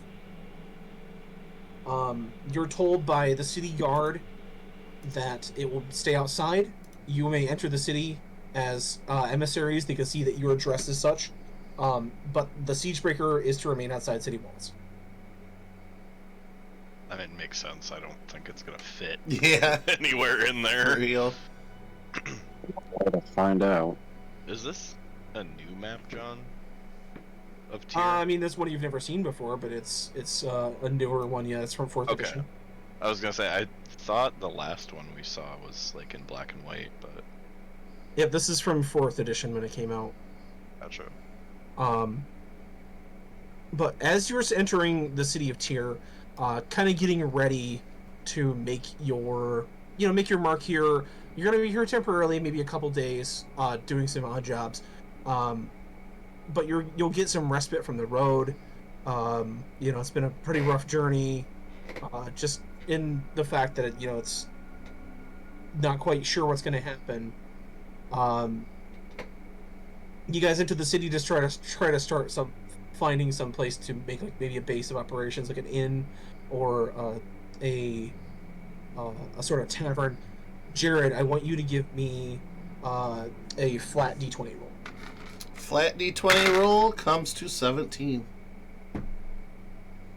You kind of look back off in the distance of where that monstrosity flew, and something about the white-haired man with him jogs a bit of reminiscence. But it could be anything. That you could have maybe had a flashback to another time, another place, but it's just something that gnaws at you. The presence of that person. And as you guys walk into the gates to start this next leg of the journey, I'm going to call it for tonight. That was the journey system from Middle-earth. Yeah. I would like to start using that for the majority of our long-distance traveling in D&D. Yeah, I like that a lot. Yeah. Worked pretty good, I think. Simplifies it. Yeah, I mean, you guys had basically a week's worth of adventures in an hour. So, I'll go ahead and award 15 experience tonight for hiding from the Dragon of Tyr. Woo-hoo-hoo. He got a 28 on that roll, and that was with a +9. Oh, That was with a 9 wow. he rolled. So, yeah. You can add that to your checklist, Minor. Yeah, that's your checklist. But I very had good. a small army from the Dragon of Tyr. All right. I'm not saying he would have killed you outright, but you would have had to talk to him. You would have known, 'cause a stern talking to. That's good. Hey, what's up? Do it. Fucking talking to fucking Cerberus with wings. Fucking, hey Satan, what's up? Yeah. Oh, just chilling, you know. You know, Going out for a midday burning some stroll. pretenders. I'm I going. could have wooed him with some food. Be like, hey, I got this new elven spice thing I cooked up. You want to try some? They call it a corn dog. It's funny, Jared, that you were saying we should well, maybe we can, maybe that's what we should do. It was like make that a goal, and I'm like, it's funny because that was like the original thing Malagaz wanted to do back in the original campaign. Oh, no kidding. Yeah, it was to get Dragoth because he like enslaved and he created Dragonborn as we know it to a certain degree, but then also enslaved them and Made them to be then slaves. There's also Boris. Oh, you guys are also 2 days out now on your next intrigue checks, and when we start up next session, you'll make your next intrigue check. Nice. Oh yeah. So, Sweet. No, it was just like the loss of life that she's just seen this thing commit, and the fact that he's probably just oozing that sort of aura in general. But yeah, can I give you a small preview of my thought process yeah. in selecting a creature to represent Boros? I looked at a Tarask and considered adding draconic elements and magic to it, and still decided it was too weak. Oh wow. Yeah. So I'm still looking for a good representation. But yeah. Awesome. It's basically like the idea of putting wings on a Tarask, though. And giving it like Stats-wise, maybe hyper intelligence. Yeah. The other thing is too that I will say that you would know this at least tangentially, Micah. Is that how other Sorcerer Kings have humans as their Templars? Malagaz knows that all of the Dragon's Templars are liches. Every single one of them is a lich. Jesus Christ. So, yeah, not only that, but an army of fucking liches. Dragoth wishes he could be Boris. Oh, totally. Like, he was gonna, I'm gonna raise up and kill the dragon. Like, bitch, please. He's got posters of him on his wall in his bedroom.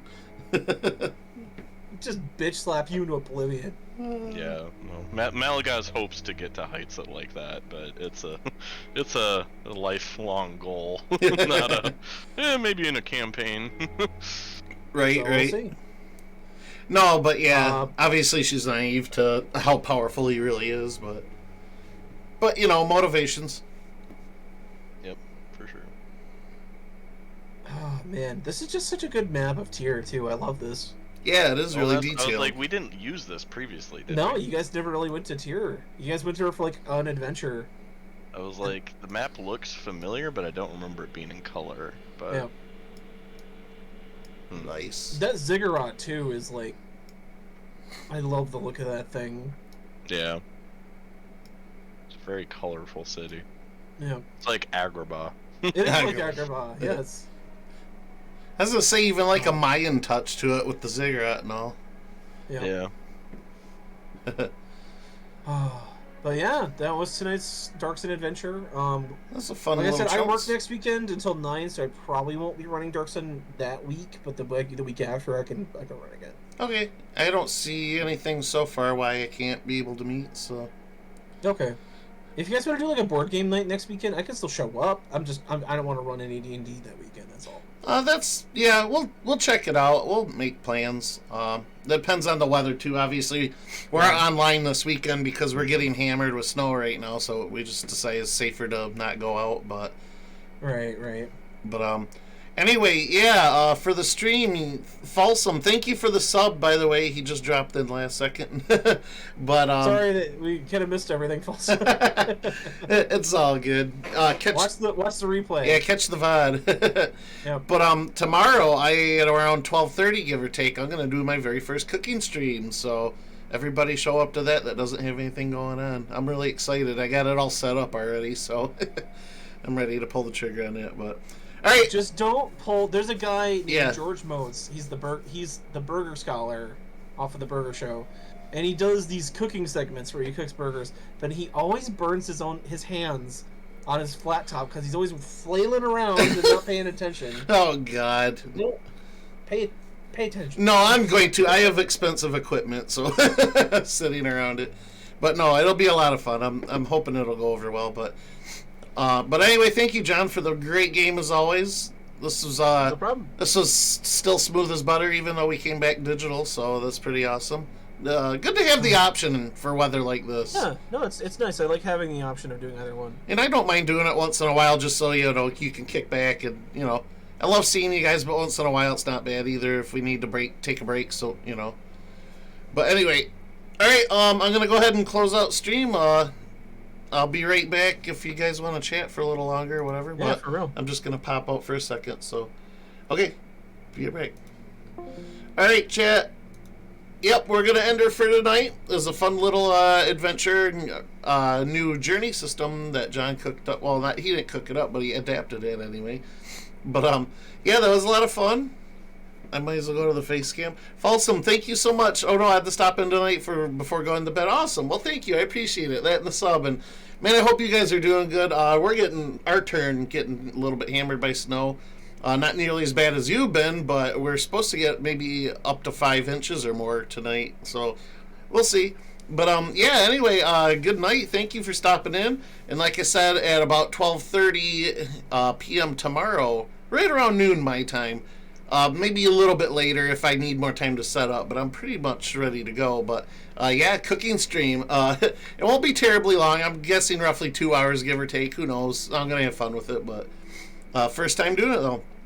Monday, we were getting 6 inches of snow with predicted hurricane force winds. Oh, yeah, we're getting the high winds, too. It's supposed to be blowing really bad, too. So, God, winter sucks. But, well, stay safe. Get everything you can while you can. Stay hunkered down if you can. It's freaking freaky out there, but... But, all right. So, yeah, cooking stream tomorrow. After the cooking stream, I'll take a nice long break, but... If I'm feeling up to it, I might come back that evening, too, to do a second stream in the day. If I'm feeling it. No promises. But we might do some of the game show stuff, because I had so much stinking fun playing Family Feud with you guys. I kind of want to do maybe a couple hours of that or something. So stay safe. Have a good night, you too, my friend. Rest up. Going to be a big day for streaming for me tomorrow. So, all right, laters, everybody. Have a great night. Thanks for stopping in. Thank you again, Folsom, for the sub. Thank you, Broctimus, as always, for the company and stopping in, and Chanulu as well, and anybody else I might have missed. Tune in 2 weeks from now if you want to see the continuation of this D&D adventure. Until then, catch up on the VODs on my YouTube channel, or even this one will be up for 14 days on Twitch, too. But I'll get it up on YouTube as quick as I can, too. So, all right, laters, guys.